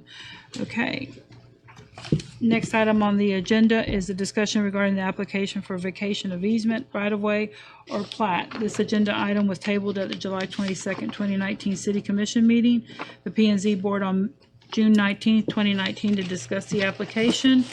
And there was a request for a appraisal. Randy, I'll turn it over to you. Okay, that has been submitted and provided to the board. The property owner making the request, Mr. Snyder, submitted it and has a appraisal with from a reputable firm, to all my knowledge, and you have that information. So unless you have questions or comments, I'll try to answer them or defer to someone who can. Okay, I have a question for the attorney. I mean, tonight is for a discussion, and I guess the discussion is, with it being city property, that has to go through a public process. Yes. Okay, so tonight, the commission needs to make the decision of proceeding. Yes. I know that or not to proceed. I know that there was, in the discussion at the July 22nd meeting, there was a request for certain things to be stipulated if the decision was to sell the property. I guess that those are things that you and the city manager will work on with input from the commission. I don't know all the recommendations that came. I don't know if I have them all here from the P and Z. But tonight, we're basically just making the determination, do we proceed with the application and the request to, for this, I guess the sale of the property. Vacation of the easement. Vacation of the property and the impact thereof, to ensure that the city is protected and making sure what we would like to see in the future, or simply denying the application for vacation of easement. Is that Mayor, correct? yes. If you decide to proceed forward, the next step would be first reading of an ordinance that I would prepare. And then a public hearing. Yes. Okay. And just for the public, I should have mentioned this, the value of the appraisal was $3,850 was the determination by the firm, which is Scott C. Wegscheid, certified appraiser. Maybe Versus how I'll much give you they've my comments spent all these years whenever you're on ready for them. Okay. taking care of that property. I think we need to move forward and Okay. You said you had a comment. No, I mean, if the commissioner's finished, I mean, Christine was saying that's all something. you I had mean, to I don't say. want to, I don't want. yeah, I think we should move forward. The But- homeowners have spent a long time with the upkeep of those pieces of property. If he hadn't brought it to our attention, I think a lot of us didn't even realize it wasn't part of their property. I think the right thing to do is to move forward. I think in the past, we've talked about selling the surplus land, surplus, we've talked about parks, we've talked about surplus land that we've had, and that's in conversation. One, to put it on the tax roll, to make money, and also I've talked to Steve, and my recommendation is to go forward to selling him the property. And I've talked to Steve, and there's a couple of stipulations that I felt comfortable. He agreed with me. Obviously, we know that he's not going to be able to build anything on that. And number two is one is critical, and I think we were concerned about, and I think Steve has agreed with me. He says if Steve ever sells the property, we have the option to buy the property back for $3,800. Now, obviously, he's going to spend more money than that. He's already spent Steve, we agreed on that. More than that. Can't do that on. What we have to do for I know that we've probably all had conversations with the Schneiders of what we believe. I have not. Okay, you have not. Okay. Any of the stipulations or things that we need to do in regards to the best interest of the community and any concerns. But those are all things that we need to talk probably to the city manager about, so him and the attorney can come up with that list to go forward with, because right now we just need to decide whether we're going to proceed with this application for the vacation of easement, right of way, or plat, or not. So now we're not voting to sell the property to Steve? No, we have to go through a public reading and then a public process. Yes. So we're not hearing. By ordinance. we're not selling the property tonight to Steve. You're trying You're really not selling the property at any time. Yeah.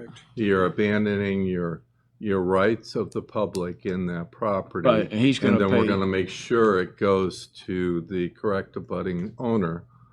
And you had talked previously about having that owner agree in what they call a covenant running with the land, that it could not be built on or used for purposes of adding intensity to the abutting site. Gotcha. But he is going to pay the $3,800, right? There'll be a abandonment fee that I guess you're going to set. Said No, I was just trying to make a case to why we should sell him, or give him, I don't know the right word, so he can take over And that's why it's important for the ownership attorney of to that put property. Put it in writing. And any of the issues that we see in regards to maintaining that property to the standard that we believe it should be maintained to. Okay, that's all I'm saying. If you can word it better than me, go ahead. Okay. I'm adamantly opposed to doing this, and I know you all may have been the Schneiders may have approached you and spoken to you, but I hope that you will hear and think about the other side of the argument before you make the decision that we should sell. Again, I'm going to say this property is located at the end of one of our most prevalent and prominent avenues in the city. In my opinion, it should not be vacated, and certainly should not be vacated. We see the appraisal, which I laughed out loud about when I saw it, because to me that property is worth much more than that.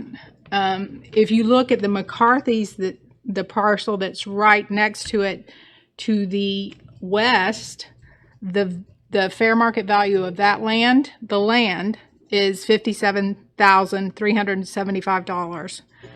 Mr. Schneider's property is valued at $40,909. The difference would be $16,466 in value. If you go down the street to the Mudrick's property, their property is valued. Now, I'm not talking about the improvements. I'm talking about the dirt. The fair market value is $81,000. If you subtract what Mr. Snyder's property is valued at, is $40,909. That's a $40,000 piece of property. We are charged with doing what's in the best interest of the citizens of Clewiston. There are parcels that I agree with Commissioner Rodriguez that we need to consider selling. This is not one of them. You may think it's, I don't know. in my opinion, we have to be forward thinking. We have to think about the future of our community, not just tomorrow, not a year from now. We have to think about 20 years.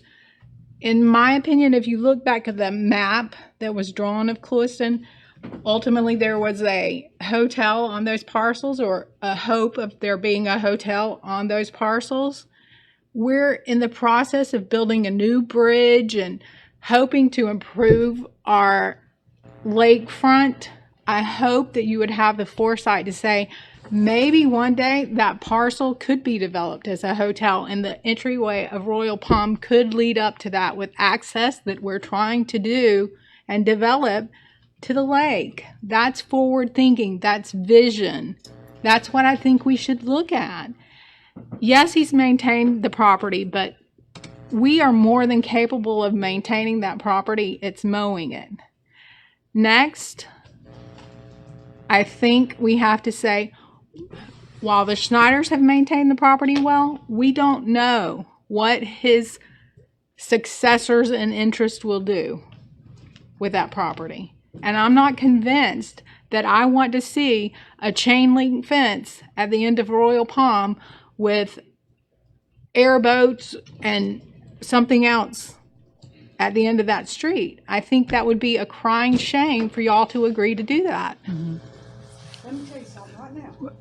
I've lived there since 1995. Ms. Schneider, I think she was talking about anybody in the future. If you decide to sell the property, we don't know what a future property owner is going to. 1995, and Steve Schneider has never brought an airboat. I wasn't or a talking, buggy or but she's talking about the future. She's not talking about right now. Not right on that. You cannot control people like that. You can't say, Molly, you can't have anything in your yard because it's going to make Clewiston look bad, because you might sell it to somebody else down the lane. You can't control the future like that. Okay, thank you. You can control the future like that. And Okay, we have to the say ability. that, I think that this shows exactly why, it is a big issue for the city. It is, I know that the property, you're adjacent property owner, and you have maintained that property. And as we look at this issue, there's a lot of things that have been brought up. My hope was that the appraisal would reflect what I believe is probably the better value for the property. I don't believe there's any parcel in town that's worth $3,800. And so those are some of the things that we have to look at. We asked you to do the appraisal. The appraisal came back. And there's differing opinions here of what we should do. So as we go through this process, we're just trying to work out, at the end of the day, what is it going to be our determination? And those issues of the future, Ms. Schneider, are going to be part of that decision, because that is, like Melanie has said, it is a very important corridor for our community. But saying that, we're looking at all the options here, and that's what I believe was important in this process, and that's why it's taking so long. First of all, it's a very unique request, because it's not something we've ever done before, on vacating a right-of-way to sell to to vacate for the adjoining property owner without any thought that there's going to be economic development from that. So this is a very unique situation from all of us. And I agree with what Melanie said. You guys have maintained the property beautifully. Can I But in the finish? future, absolutely. So can you verbalize for me why it is that you want this piece of property? I want to protect it. I don't want to see trucks on it like I see on these other parts. I want to see some little bit of landscaping put there and leave it that open effect. That's what we're looking for. We're looking to protect the end of Royal Palm and our home. Now, I'm going to tell you something. I feel offended by what you're saying about what we'll do. We're I'm not saying trashy you. people. I'm not worried about you. Wait a minute. I have I no didn't issues interrupt with you. I'm worried about your successors' interest. Well, you're mischaracterizing How what I about the said. commission? They may be a different commission here in 2 years, and you may not be on that seat. That's right. what you need to worry about. Well, And but we haven't. Can I finish? Yes. We have not used or misused that property as a commission or as a city. So what fear or what is prompting you to have a concern that all of a sudden we're going to start to misuse that property? I have no say. I can't let my kids play on it. I can't let nothing happen out there because it does not belong to me. I can't control nothing that goes on in my front yard because it just simply don't belong to me. I started mowing that because the city didn't mow it. That's exactly why we started taking care of it. Everybody here can say they've never been down that road that area hadn't been kept to the highest Royal Palm Avenue standards. Now, you want to talk about Royal Palm Avenue? You come down Royal Palm Avenue, you got airboats parked in the yard, you got big bass boats, you got horse trailers, you got box trailers. Every bit of that is coming to that end of that road. Looks to me like you'd straighten up the road before you worry about the end. I sit on my patio and look out there drinking coffee, look at boats and trucks parked all the way down Del Monte. I've not ever put a thing on that property. All I've done is worked hard to keep that one of the best looking pieces of property up there on Royal Palm Avenue. And you're worried about what I'm going to do in the future. I've been here 73 years and haven't done nothing but supported and tried to make this community better. My concern is not you. And in fact, I spoke with the attorney about, okay, I may go along with this request, assuming that Mr. Snyder and Mrs. Snyder agrees that if that's your true intention, then when you finish your ownership of that property, it reverts back to the city. You'll get sold back to the city. If we give it to you, because we abandon the right-of-way, if you ever sell or demise that property to anyone else, it reverts back to the city. What if I'm going to give it to Stephanie? Reverts back to the city. Then she'd have to go through the same thing. That's right. My family would have to go through the same deal. And this conversation shows that there's so many different moving parts about it. Yes, sir. Yes, sir. Perhaps the city should consider entering into some type of a right of use agreement with the Schneiders so they can use the property as he described he wanted to use it for. It still remains as it's designated right now as an easement right away and in the city, and the city has the right to terminate that right of use agreement in the future under certain circumstances. That way his kids and him and his family can enjoy it, put landscape on it, mow it, do what they want within the terms of that agreement, and the city will still have it available in the future should the city need it. I think that's an excellent idea. It's been there 82 years. Over 60 years. The houses have been sitting there and you haven't done it. You got 10 parks from 27 to my house. 10 parks. I've rode by every one of those parks every day since the last meeting. There's days I see no one on them parks, morning or evening. Maybe one or two people during the week up there at the basketball court. So, there's not a real big need for vacant property over there. Does Mr. Brandenburg's suggestion accommodate your need, which you said, I asked you, what is your purpose of wanting to own that? You said, so my kids can play there so I can maintain it the way I want to maintain it. If you don't have any financial reasoning behind why you're making the request, that fully accommodates your request.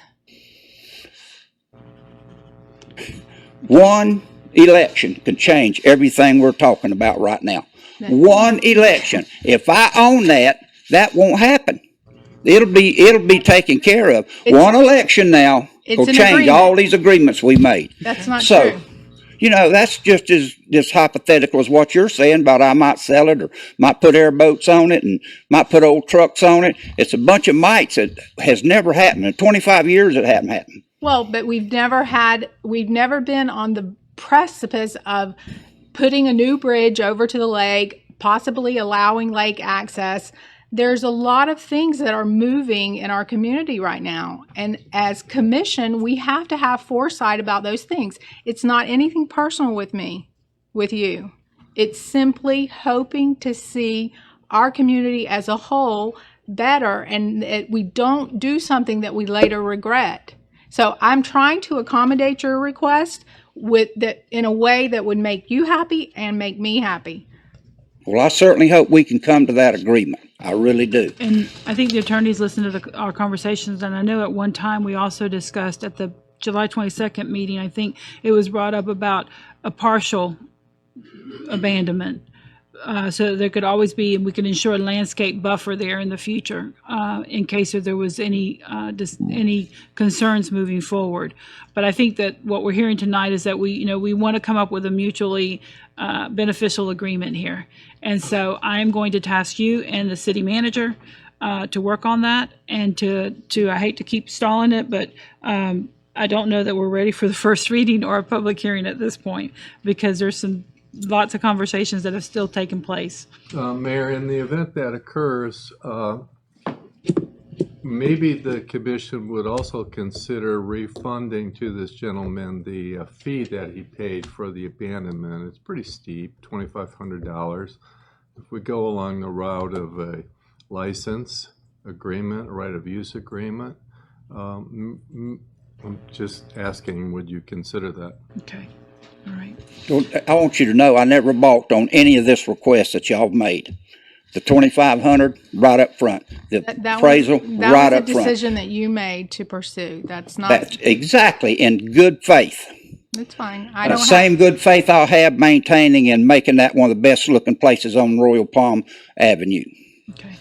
Mayor, may I say this real quick? Yes. And my recommendation was similar to she might have said it a little bit more eloquently, but it was the same request I made in the beginning of the item about reverting, and I think he agreed to that. Steve agreed to that. And the thing is, I'm sorry, but I'm a little confused because you said to no about them reverting it back when he sells the property. Okay, yeah, when the property gets sold. So revert her back on it. And I think you said that for the city to. I do, but all of that said, I think Mr. Brandenburg's I suggestion is I know a you much liked, better I know suggestion. you liked his a right of suggestion, use. which that was later. Let him use the property. Let him maintain the property how he wants to maintain it. Okay, I mean that was just. Well, let me ask you. You get to use it without having to pay taxes. Well, how about restrictions? If I want to plant a golden shower tree on it, if I want to put a few crepe myrtles on it, are you going to come there and say, "Hey, you can't do that"? Yes, I think there has to be we have to discuss that. I'm not saying that I would, but I think that it may be appropriate to say, can we see the plan and us approve it? Again, it's a prominent area at the end of one of our roadways that is traveled, and visitors come to see that actual roadway. There are photographs of Royal Palm. I think it's important. I'm not saying that I wouldn't say absolutely okay to what you propose, that I wouldn't vote in favor of it, but I would like to see it. I don't think that's. We could just attach a copy of what you want to do to the license agreement. Because Mr. Snyder, if we do what you're proposing, no, if we do what you want us to do, why about these other commissioners? That's fine. But what you're asking of, you have to remember that you're one half of that property, so yes. It would look kind of bizarre to have one half of the property developed in a certain way and not the other half. I think that there's nothing wrong with asking you to provide some plan if you're going to develop the property in a way, or landscape the property. Okay. I can do that. Yes, sir. My opinion is we turn it over to Steve. We get taxes. If anybody's ever going to develop it, they're going to buy the home before they can do anything. So we might as well go ahead and give it to them with a deed restriction. You can't do that. And get taxes. Okay. As you can see, each commissioner has a different opinion on proceeding with this. And, the conversation tonight about that coming across that bridge, and that one piece of property might look another way and the other piece of property might look the way it's always been, because there are two parcels there. I think it's something that has to be discussed. So I know that Steve's agreeable to provide landscaping, but that's why I brought it up beforehand. I mean, if there's a partial abandonment of the backside that abuts the properties, and the front side looks the same way for both of them, because that part is still maintained by the city, I think that's something that has to be looked at. I know, Mayor, this is the last thing I want to say on this item. I've driven the north side and I've seen the way some of those backyards look with RVs and airboats and mowing companies that have their trailers right now. What would keep, and this may be Travis will answer, what would keep Steve from chain linking his yard and putting all these things on his yard? And you're still going to see it when you pull up to. If we don't all agree, he could fence it in and put all those items like everybody else in town, right? Does he? Can he? And my question to you: can he put a chain link behind his house? If you abandon the property. And it No, became without private abandonment. Right now, as it stands, right now, yes, on his can he property. chain link it Sure, on and his put property, or private. airboats, everything that else is out there? Buggies, flatbed trailers, But the city could then four-wheelers. landscape him out. Well, And- okay. That's different. But I'm just saying the things I'm seeing out there. I'm not debating. We could probably have this conversation for hours because the longer we talk about it, the more that we're going to be discussing I'm it. So done, Mayor. you're I'm fine. done, You're I'm fine. I think this is a conversation that we need to have. But I would like from the attorney to give us and from the city manager to look at this, hear the discussion that we're having, and come back with something that is a mutually agreeable process here, and not only for right now, but for the future, and as well as the adjacent property owner as well, because this is not just something that we're dealing with one problem. This is a piece of land that goes across, even though only a portion of it has been asked for abandonment. So, okay. That's right. Well, honestly, I don't understand the direction I'm given here. We've got a split commission. Some folks want to go forward with an ordinance abandoning it with conditions. Some folks want to do a license agreement. You all really need to give us direction on which way you want to go, and then we'll come back with the proper item. Okay. Well, It's whatever the mayor, I'm sorry. I'm saying, go ahead and you know the plan. Okay, I'm going to make a motion. Can we do a motion tonight? This is just for discussion purposes. Okay, so we can't. A motion to give Make a motion direction. tonight. Okay, give I would direction? like to make a motion that the attorney and the city manager be tasked with a right of use that would accommodate the Snyder's request to allow their children to play on the property, to maintain the property, and in conjunction with a landscape plan, that the city would allow them to use that property for a certain period of time, but with some termination provision in there.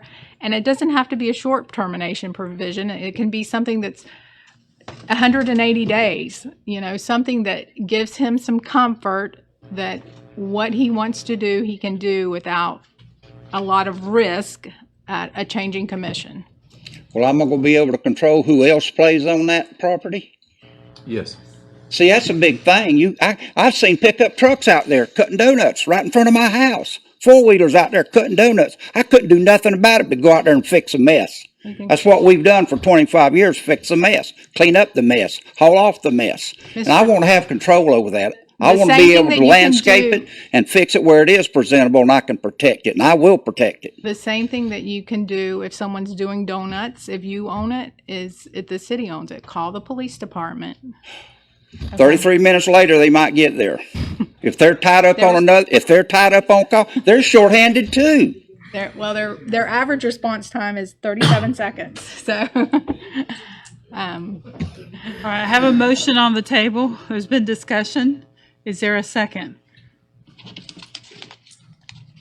Okay, if not a second, the motion fails. I recommend, my recommendation is to get the council and Randy together and come up with a solution so we can vote on it on the next meeting. That would be an ordinance for the abandonment. Is that what? Whatever you recommend, council. I mean, I'll need that. Oh. That's fine. Okay, so I think it should be an ordinance for the abandonment. So we're definitely very split, Mr. Brandenburg. okay. So do you want me to do both? Well, and Ca- bring is it back for your, I can't make the decision for you. is anybody not in agreement of a partial abandonment and the rest of the front part of that property, the city maintains it to ensure that in the future, if there needs to be a landscape buffer, not with Mr. Schneider, but whoever else in the future, that there is a landscape buffer that is mirrored on both sides of the property, so it protects the look of going down Royal Palm. Well, what are you going to do about the rest of Royal Palm? Well, I believe code enforcement should address those issues, and I know she's been working on it, but certainly it's something that can continue on. What if the McCarthys decide to sell their house to somebody y'all don't approve of? Well, that has nothing to do with that. It's their property. Don't. No, it doesn't. They're not asking us for property. Yeah, but it'll be the looks that The you're code worried of- about, whether the property's going to be kept. It's That area is going to be kept in a good, private pristine property condition. owner has a right to maintain their property in the standard that meets city requirements, and we have a code enforcement officer that will see if it's not being met. And we have had issues on Royal Palm, and those issues have been addressed ongoing with our magistrate, but they will continue to be. But every property owner in Clewiston has a right to park boats, airboats, RVs, as long as it meets the requirements of our ordinances. And if it doesn't, our code enforcement will deal with it. So going back to my question, is there, how does the commission see a partial abandonment so that there's that front side which abuts or faces the canal and the bridge and Royal Palm, the city has a right to add additional landscaping or a buffer zone in there? Well, how much feet are you talking about? Well, that's going to leave that to the city manager to look at, because that is a big parcel of land, and I don't know how much we need. I know we have a sidewalk through there. We also have palm trees on there. So, it would have to be on the north side of all of that. And this is just not for one property. This is for both properties. Me personally, I'd like to see maybe an ordinance that reflects what the planning and zoning recommended. I know they took a bunch of time, and maybe, they got a lot of free time that they give, and we take their recommendation and listen to what they had to say. I don't have the recommendation. Well, the planning and zoning board recommends approval of abandonment. Unanimously. Okay, so it sounds like I'm in the minority. So I just wanted my position to be on the record because I don't support it. So I'm not, I don't want to be overly aggressive that you guys don't want to vote to approve it. Approve it if you want to approve it. Wendell and Al both was in favor of abandoning it. Okay. I'm sure that there are a lot of people in favor of it. I'm not. For the reasons that I stated. And what you have brought up as far as the look of that, I believe that there, in my opinion, for us to safeguard any concern for the future, there has to be a portion of that roadway or that right-of-way that's maintained still by the city. It's still a big parcel of land. There's going to be, if we abandon it, there's still going to be plenty of room for the Schneiders to do what they've envisioned to do, but it's a safety for the community that there is a buffer in the future if there's any issues that we have with property owners in 10, 15 years, 20 years, 30 years, 50 years. And that's why I'm just... 60-foot right away instead of a 40, and that'll give another 20 feet to accommodate that buffer. Right. It'll be a little off, but you're not building. But I'd like for us to look at that option. Well, I'll entertain that too. I mean, but Okay.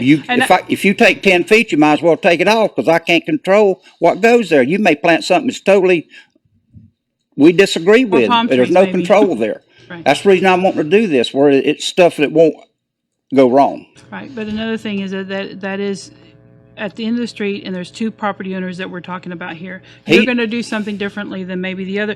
Not now. I'm talking about 20 years from now. So I'm just thinking about some way to safeguard that entrance, so to speak, to the city with an additional landscape buffer. And I would like for the city manager and the attorney to look at that and come back with a recommendation in the ordinance, so that we can proceed and either vote it up or vote it down. Okay. Just on that point.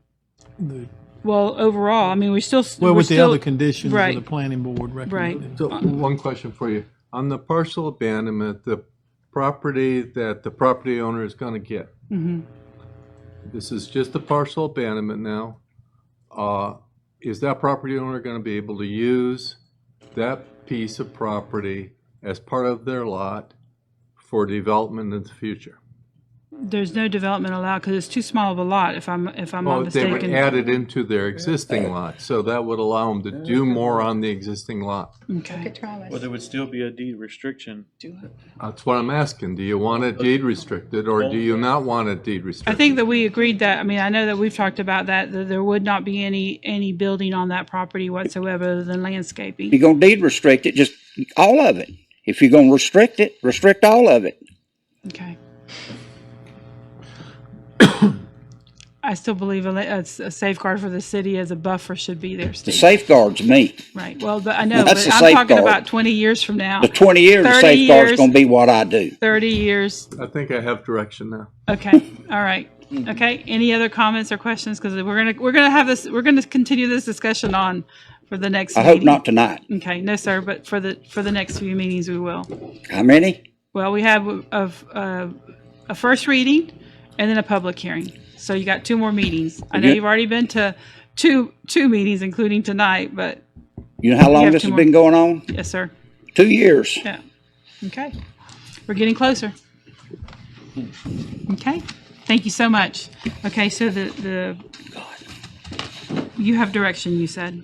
Okay, all right. Okay.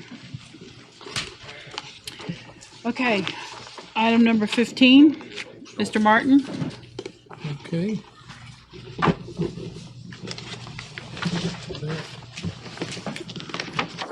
Get back to the agenda.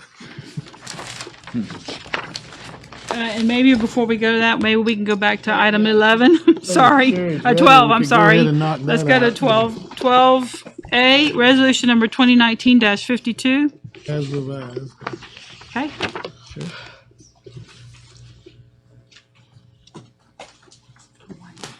Okay.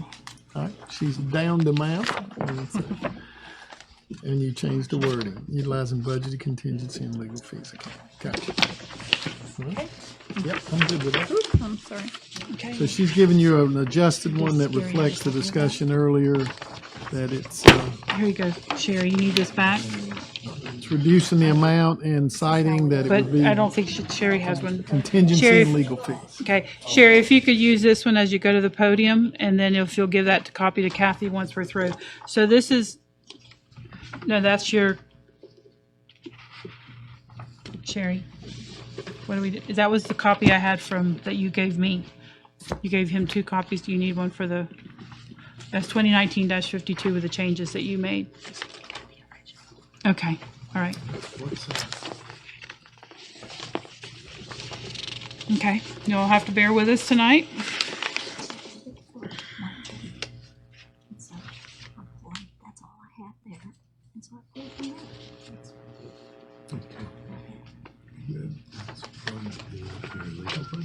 Yeah, because you asked me if I had to come up with something, that's what I came up with. Okay, good.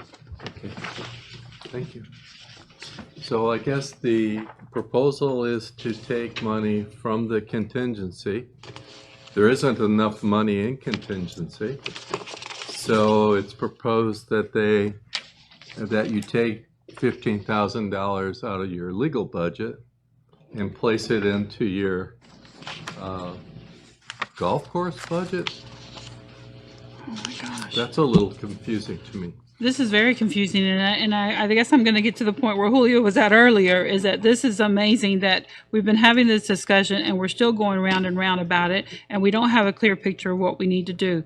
We've been talking about the money for the budget, for the funding of the golf carts. We did this before, we tabled it, now we're back at it, and we're still not where we need to be in making a decision tonight, because we need to place the order for the golf carts for them to be here for the next season.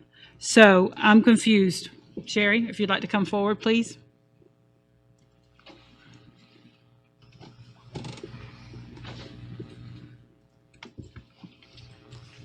And I realize that this resolution is required for financing, for making sure that we have the funding but the actual funding is going to be coming out either from the lease or for a loan. Yep. So- and what it amounts to is you have a contingency appropriation, if I'm reading it correctly, of 165,064. That would be zeroed out, and the monies would be moved to capital equipment. And then $14,936 would be transferred from the legal line item to make up the 180, the balance. Is that? Yes, and may I clarify something? Ma'am? I did not use recreation accounts because I did not want it to be, we received funding from the county, and that was just my thought process. I did not want anybody to think that the funding was supporting the golf carts. That was solely on me. So when I was going through, County funding. you're saying. yes, so that's why I did not use other recreation items. And quite frankly, in the golf course, I had nowhere else really to pull it because we've been doing a couple of other items working, and so I could not transfer anything internally So on short notice. And again, it is a timing issue Yeah, here. you have sufficient funds in these line items that you can make these transfers to Yes, sir. comprise the 180. Can I ask a question, if Yes, I sir. may? And just to, okay, so we're gonna take 165 out of contingency, right? That's How much money do we have in the capital improvement for the golf course? Can we get that money? And since it's golf course related, can we use that money to make up the difference? We could, but that money has already been spoken for to pay for the loan that we used for the used equipment that we purchased. So I didn't want to do that. I wanted to stay away from that. But this is only temporary, and trust Yes, me, you sir. know more accounting. Once we get the loan, we can put the money back, and then is that I'm not this an is accountant. just All through- likelihood Okay, the put money the will money never back leave. and then put it in the Well, certain actually, account. this will just be through the end of September, this appropriation. So this It'll be- appropriation is being done to meet the requirements of being able to go out for purchase of the golf carts. So the resolution number 2019-52, our finance director has looked at the budget. There is contingency funding that can be used to total $180,000. So I think it was fine how she did it. Okay, all right, is I that mean, a motion? off the short notice. It's, Is that a motion? She was doing it. Yes, that's a motion, and the discussion. Sorry, that's the motion. Is there a second? Motion, a second, further discussion? I think that what she was doing is trying to look out for the fairness to the county, which is fine. I mean, Well, just not to raise a red flag. right. So- it wasn't, but I did want to clarify myself because it makes sense that you would utilize the same kind of department, a Correct. recreation item, but I did not want to do that. I think that's because- fine. But originally it was 200, now it's 180. Is that the number, the new number? She had just estimated there would be some other costs. Oh, we lowered it some. Yeah, Okay. the actual purchase is less than It's less than 180. 180. Okay. Okay. All right, I have a motion and a second. Any further discussion? Any comments? I got a question Yes, sir. for Robbie. Robbie, just if you can come up, just a couple of questions. Thank you, Sherry.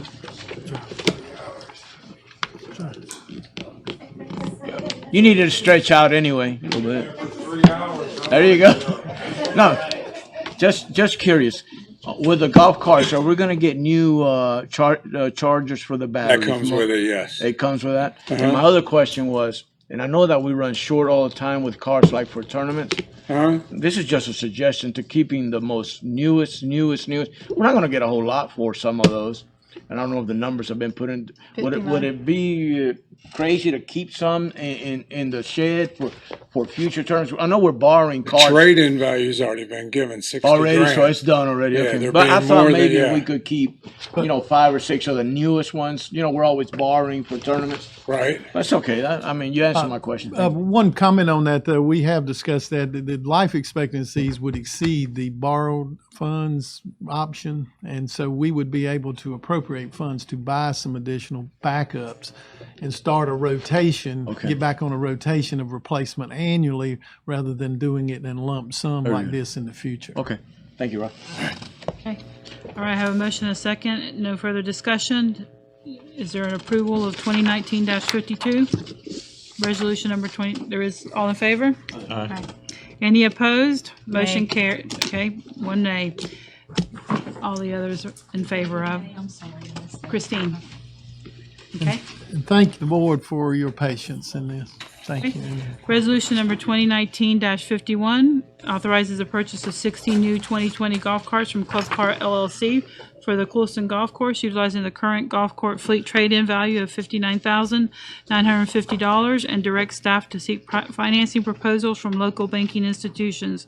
Staff will then compare the financing proposals to the leasing options provided by the bidders and make a recommendation at the forthcoming September commission meeting for action by the commission so that the carts can be paid for upon delivery.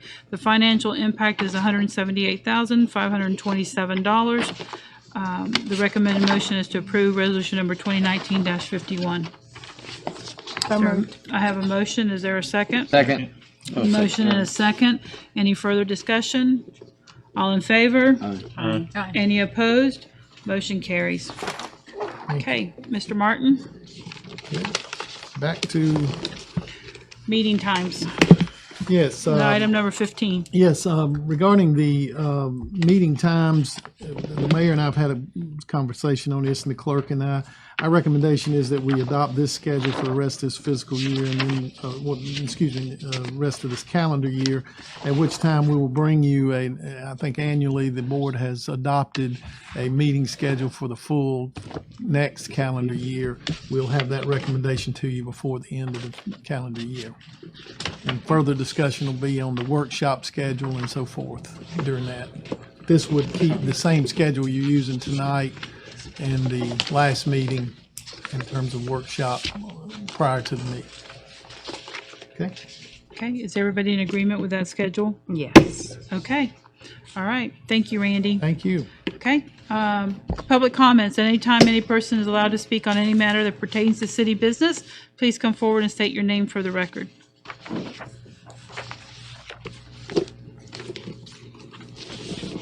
Hi, my name is Milo Hymas. Hello. I'm here to talk about cybersecurity and the posture that the city has facing cybersecurity. And in lieu of the recent attacks that have been concentrated and focused on the 23 cities in Texas that got shut down with ransomware, Lake City, Riviera Beach, Naples, Louisiana, the 4 parishes, the schools. And those are only the ones that are hitting the news. The ones that we're not hearing about are probably 10 times as many. So I have some flyers here I'd like to pass around if that's okay. And we can help the city with... have you spoken to our city manager yet? No, I'd like to make an appointment with him as well. Okay, all right. I would And recommend yourself, that. Ms. Mayor. Okay, all right. The Thank you. couple of points as well that I'd like to just talk about is I've never had this happen before, so Okay. I'm a little confused. I know this is public comments. Yeah. But you are selling your services to the city, and the proper way to do that is to talk to the city Okay. manager and let him review it, because we do have an IT technology department. I've talked, And, yeah. okay, and so I believe that the proper way, and Randy's only been here 30 days, so but I'd like for you guys to have the conversation first and to look at this, because cybersecurity is a concern for all of us. Yes, ma'am. The public comments are normally for the community public comments. It's Okay. not for somebody to come up and talk about their services to I us, understand. unless I'm misunderstanding the public comment period. And Mr. Attorney, you'd have to clarify that for me, but he is proposing a service to the city that's not something that we normally do. It's usually the city manager who then makes recommendations to us. I think you're correct, Mayor. Okay, all right. Yes, Thank you ma'am. so Thank much you. for coming tonight. Thank you. Appreciate it. And I did hear your presentation, at Rotary Club, so I appreciate what you're sharing with the community. And I did as well. Okay, all right. Thank you. Okay, any other public comments at this time? Mr. Sullivan? Good evening, Brian Sullivan. Last time I was here, I think we were talking about the new, I guess it's I don't know if you made an ordinance or an order, but we need all department heads to sign off for COs. And we were going to look into that because it was really to, I think as Travis explained to us then, it was to remedy a situation on a commercial job, which makes sense. But for my little houses, it doesn't make a lot of sense. And when you get in vacation time, Travis can come out and give me the inspection. Normally I get a CO that day or the next day. If Sean's on vacation or Danny's gone, and we just had that happen where, you know, it cost us a few weeks, and there's no logical purpose for it. If there was a reason for it, I withdraw this request, but there's no request, you know, no logical reason for it, and I'd like to see that process streamlined. Yeah, Randy, on this process of the CO that it has to go through, is that not a process for the actual get ready to issue the CO? Well, I haven't reviewed that process with the staff yet, but certainly we can take his, if you've had a previous discussion, I'm not privy to that, but I have had at least one person to raise that concern about time delays for getting a CO on residential. So it's certainly worthy. I don't know who all is signing off on it now and whether that's a justifiable need. And as you said, can that be covered in a technical review format or whatever? But certainly for single family, instead of holding up a CO. Yeah. So his point's well taken. On a commercial or a larger project, you certainly typically would have those things, but we also want to make sure that we do it in a timely manner. You said weeks. That would greatly concern me. Days maybe is reasonable, but certainly not weeks. Okay. Because nobody takes that kind of vacation. From a legal perspective, I mean, it's just a process. What it sounds like to me, it's just the timing of the process of everybody checking off that everything's ready to go before a CO is issued. Yes, and you know, on residential, you want the utilities to have approved it at some point. You'd want Public Works to have looked at the connection to the public street, the sidewalks, the aprons. And of course, Travis's department. So there is a need, even on residential, to have that sign off. It can all be done electronically and just, as your manager says, in a matter of hours or days. Okay. So the delay for weeks is what we're running into right now. Okay. So far, we haven't run into days. Okay. And all of those things obviously need to get looked at. But what I'm saying is Travis already looks at it. Before he goes out and hooks up to the power, he's the one that has to sign off on it. When that's done, there's conduit that's down that shows him the depth of the connection. He sees all that. By the time they get there at the end for the CO, that's all covered up and no one can see it. Okay. Unless you get a probe rod out and a locator. Travis sees it in the rough when he needs to see it. Okay. The rest is a waste So of it time. looks like maybe our process needs to be looked at. So Randy, I'm going to task you with looking at that to make sure that we're not holding up,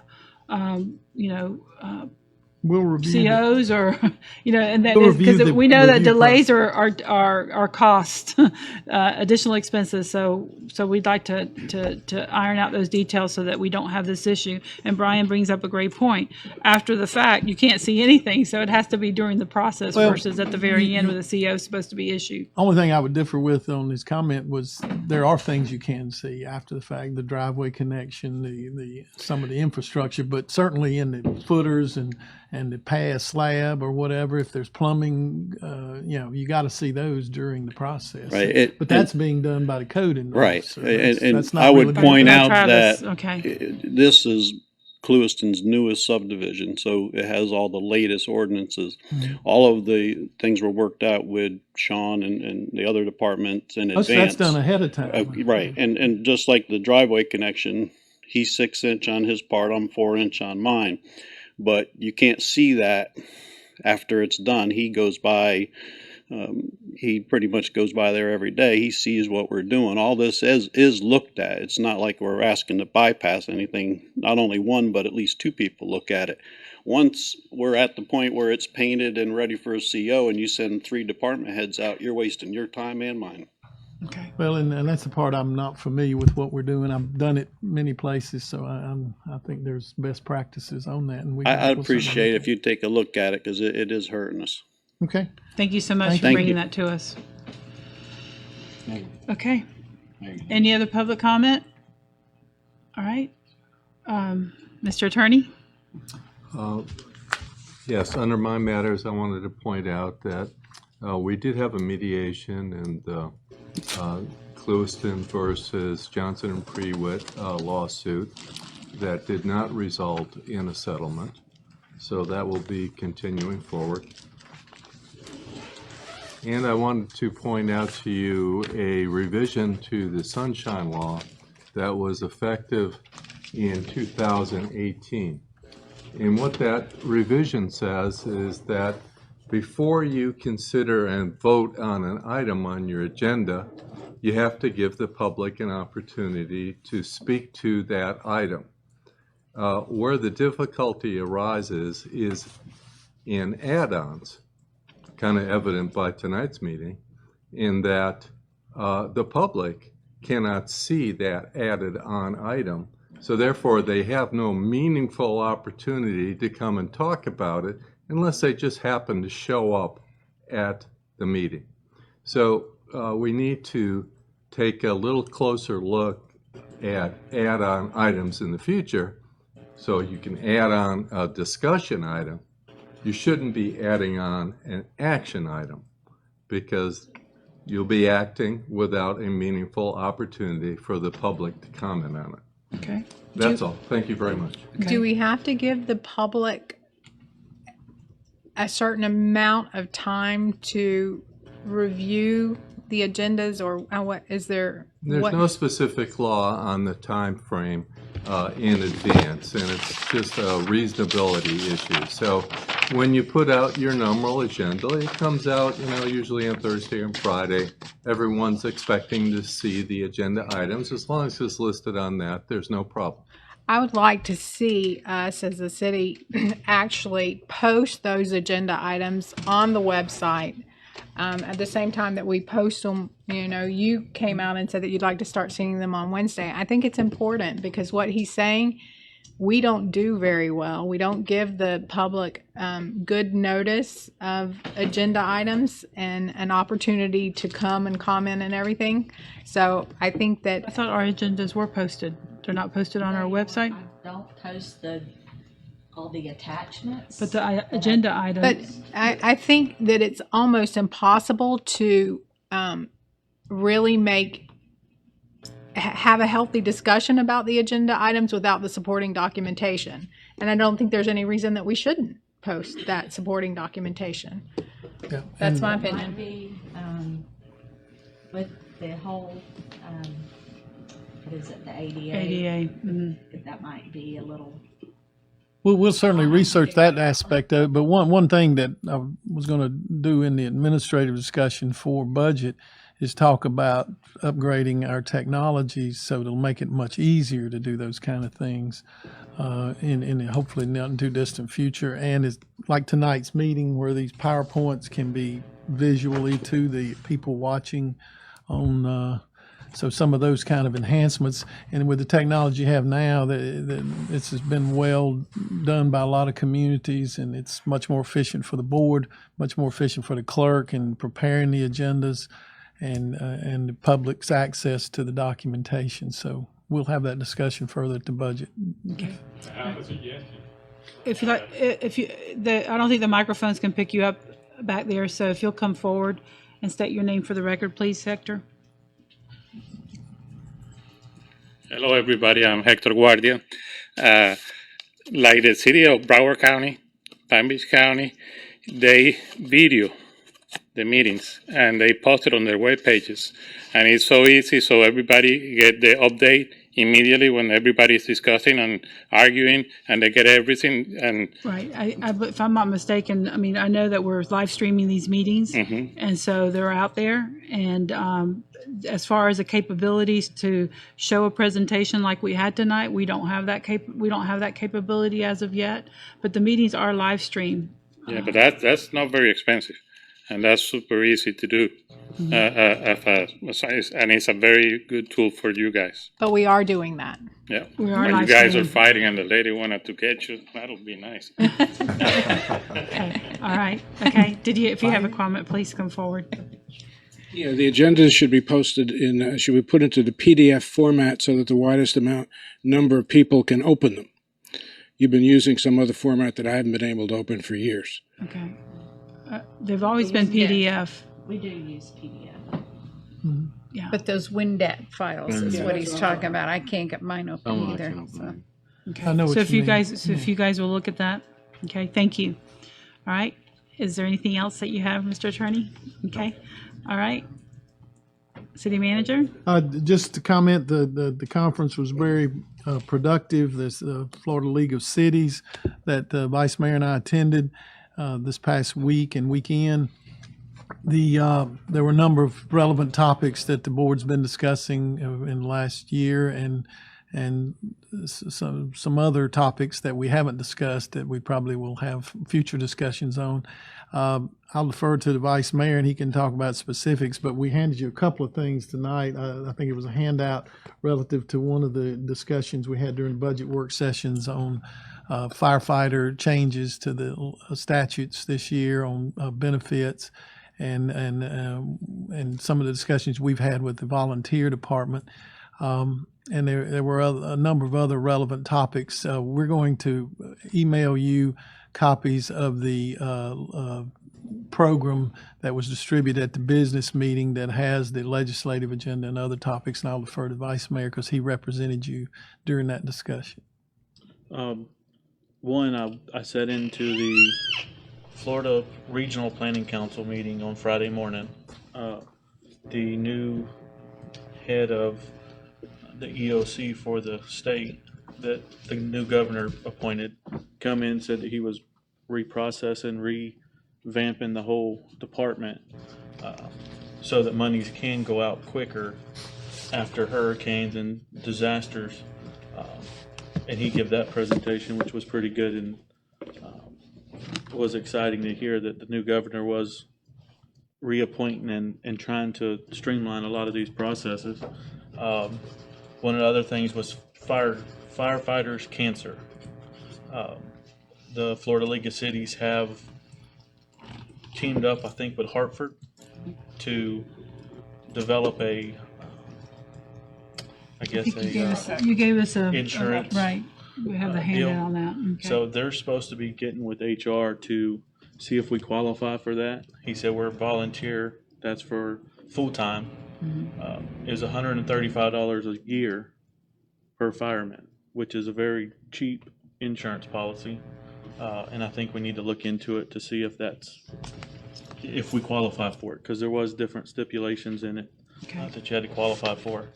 And Randy, you're going to check on that for us. Yes, we've made the request. The league is they're coming to open enrollment next week, and we'll follow up with them. They're supposed to follow up with that. So besides that, everything else was, ransomware was one of the big things they focused on. That we all need to focus on. Yeah, and I've already arranged a conversation coming up with our IT person about what his steps that he's going to recommend that we look at for. And you're going to meet with this gentleman as well. Yes. Okay. All right. Okay. Is there anything else that you have for tonight? No, ma'am. Okay. Thank you. Get all mine out while we're going. Okay. Anything else? No. Okay. No, the only thing I have, Mayor, is, and I love the new royal palms that were planted. Mm-hmm. A lot of the palms are dead already, so they're eventually going to fall. We're going to have to pick them up. So I would say the company put them in a week ago. Why couldn't we get them to knock them down and pick them up? Because they're coming down. Those are not going to, I don't think they're coming back. Once they're dead, they're dead. And I've noticed the ones going out of town, every royal palm's got dead palm fronds on it.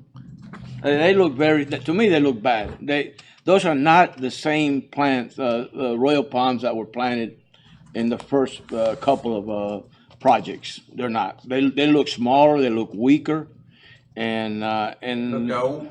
What's that? Look old. Like they've been Who said that? around a long time. Okay. No, So Randy, will you look into that? I know we've that there's been probably some communicated through discussion. Sean to our concerns to the appropriate folks.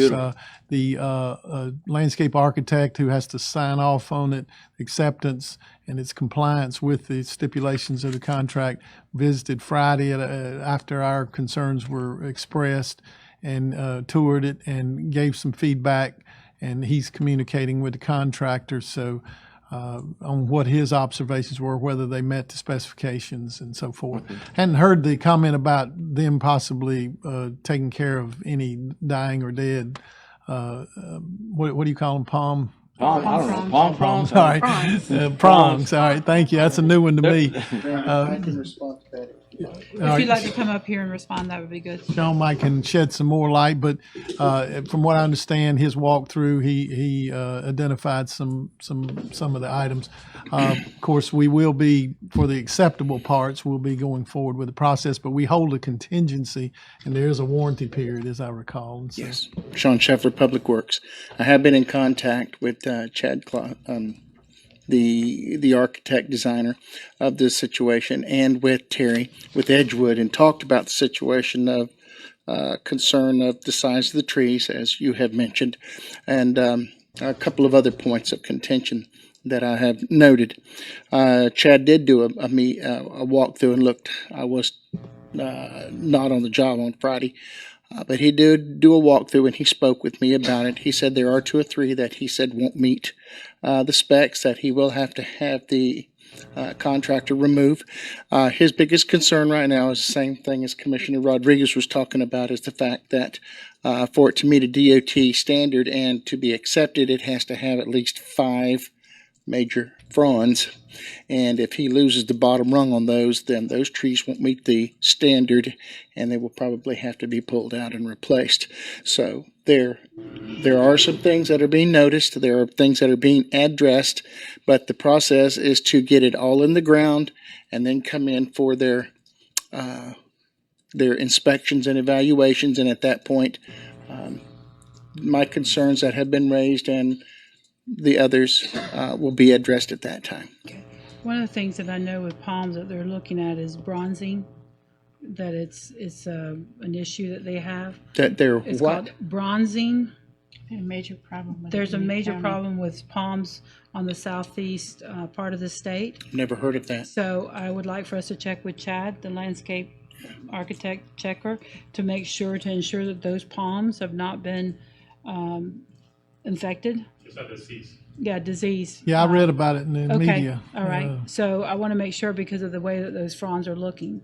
They Well, didn't. the bottom, when you drop the bottom fronds, usually because they've been out of the ground too long, they didn't get sufficient But this water. is the actual color of the actual fronds themselves. The actual, to me, the yellowing of them, so the whole top of them looks like that they're bronzed. So I'm just hoping that that's not the bronzing disease that could be affecting them. So There is a 1-year warranty on the trees. So if something happens within the first year, okay. Edgewood has to come back and replace the tree. This disease is a major concern for the whole state. Right, not their, just their us. comments were Correct. possibly losing the palm. That Right. has The become county so- pulled a lot of theirs And a lot out of it because is sable palms that Who have did? the problems, not just, it's not just On county. that disease, depending where the palm trees came from, Mhm. the state of Florida has been checking most of the growers, that type of pine trees, and depending if they come from Southeast, south, north, okay. they might be infected or not. Okay. It's big It's amount mostly of the Florida. southeast section of the state is where the issue's been coming up. We don't want them to bring them and infect what we got either. Right, that's true. We don't have any. Okay. Okay. Have I answered your question? Sean, Yes. I would Yes, ma'am. appreciate it if you would look at them again closely, though, because I'm a Yankee and there's more than 3 trees that are in trouble. You know, and if I can see that, sure. There are 3 he's gotta trees. see it. Excuse me, maybe I didn't state it clearly. There are 3 trees that he already thinks will not meet the standard. In other words, they don't meet the girth, the clear wood. There's another standard, which is the one that it has to have at least 5 good fronds on it. So we are looking at 2 different issues, but about the trees, and either of the issues could require the tree to be pulled and replaced. And he has to put his seal on it and to get the DOT requirements met and reimbursement. So. Okay, all right, so you guys will check it now with additional concerns if y'all get back with Chad to make sure that those issues are addressed. Yes. Thank you. Mr. Rodriguez, was there anything else? No, that's it, Mayor. Okay, Thank you. I'm good. okay, all right. If there's no further discussion, then I'll accept a motion to adjourn this moved. meeting. Motion and second, meeting adjourned. We'll take a 5-minute break. Here. 5-minute break. Prom.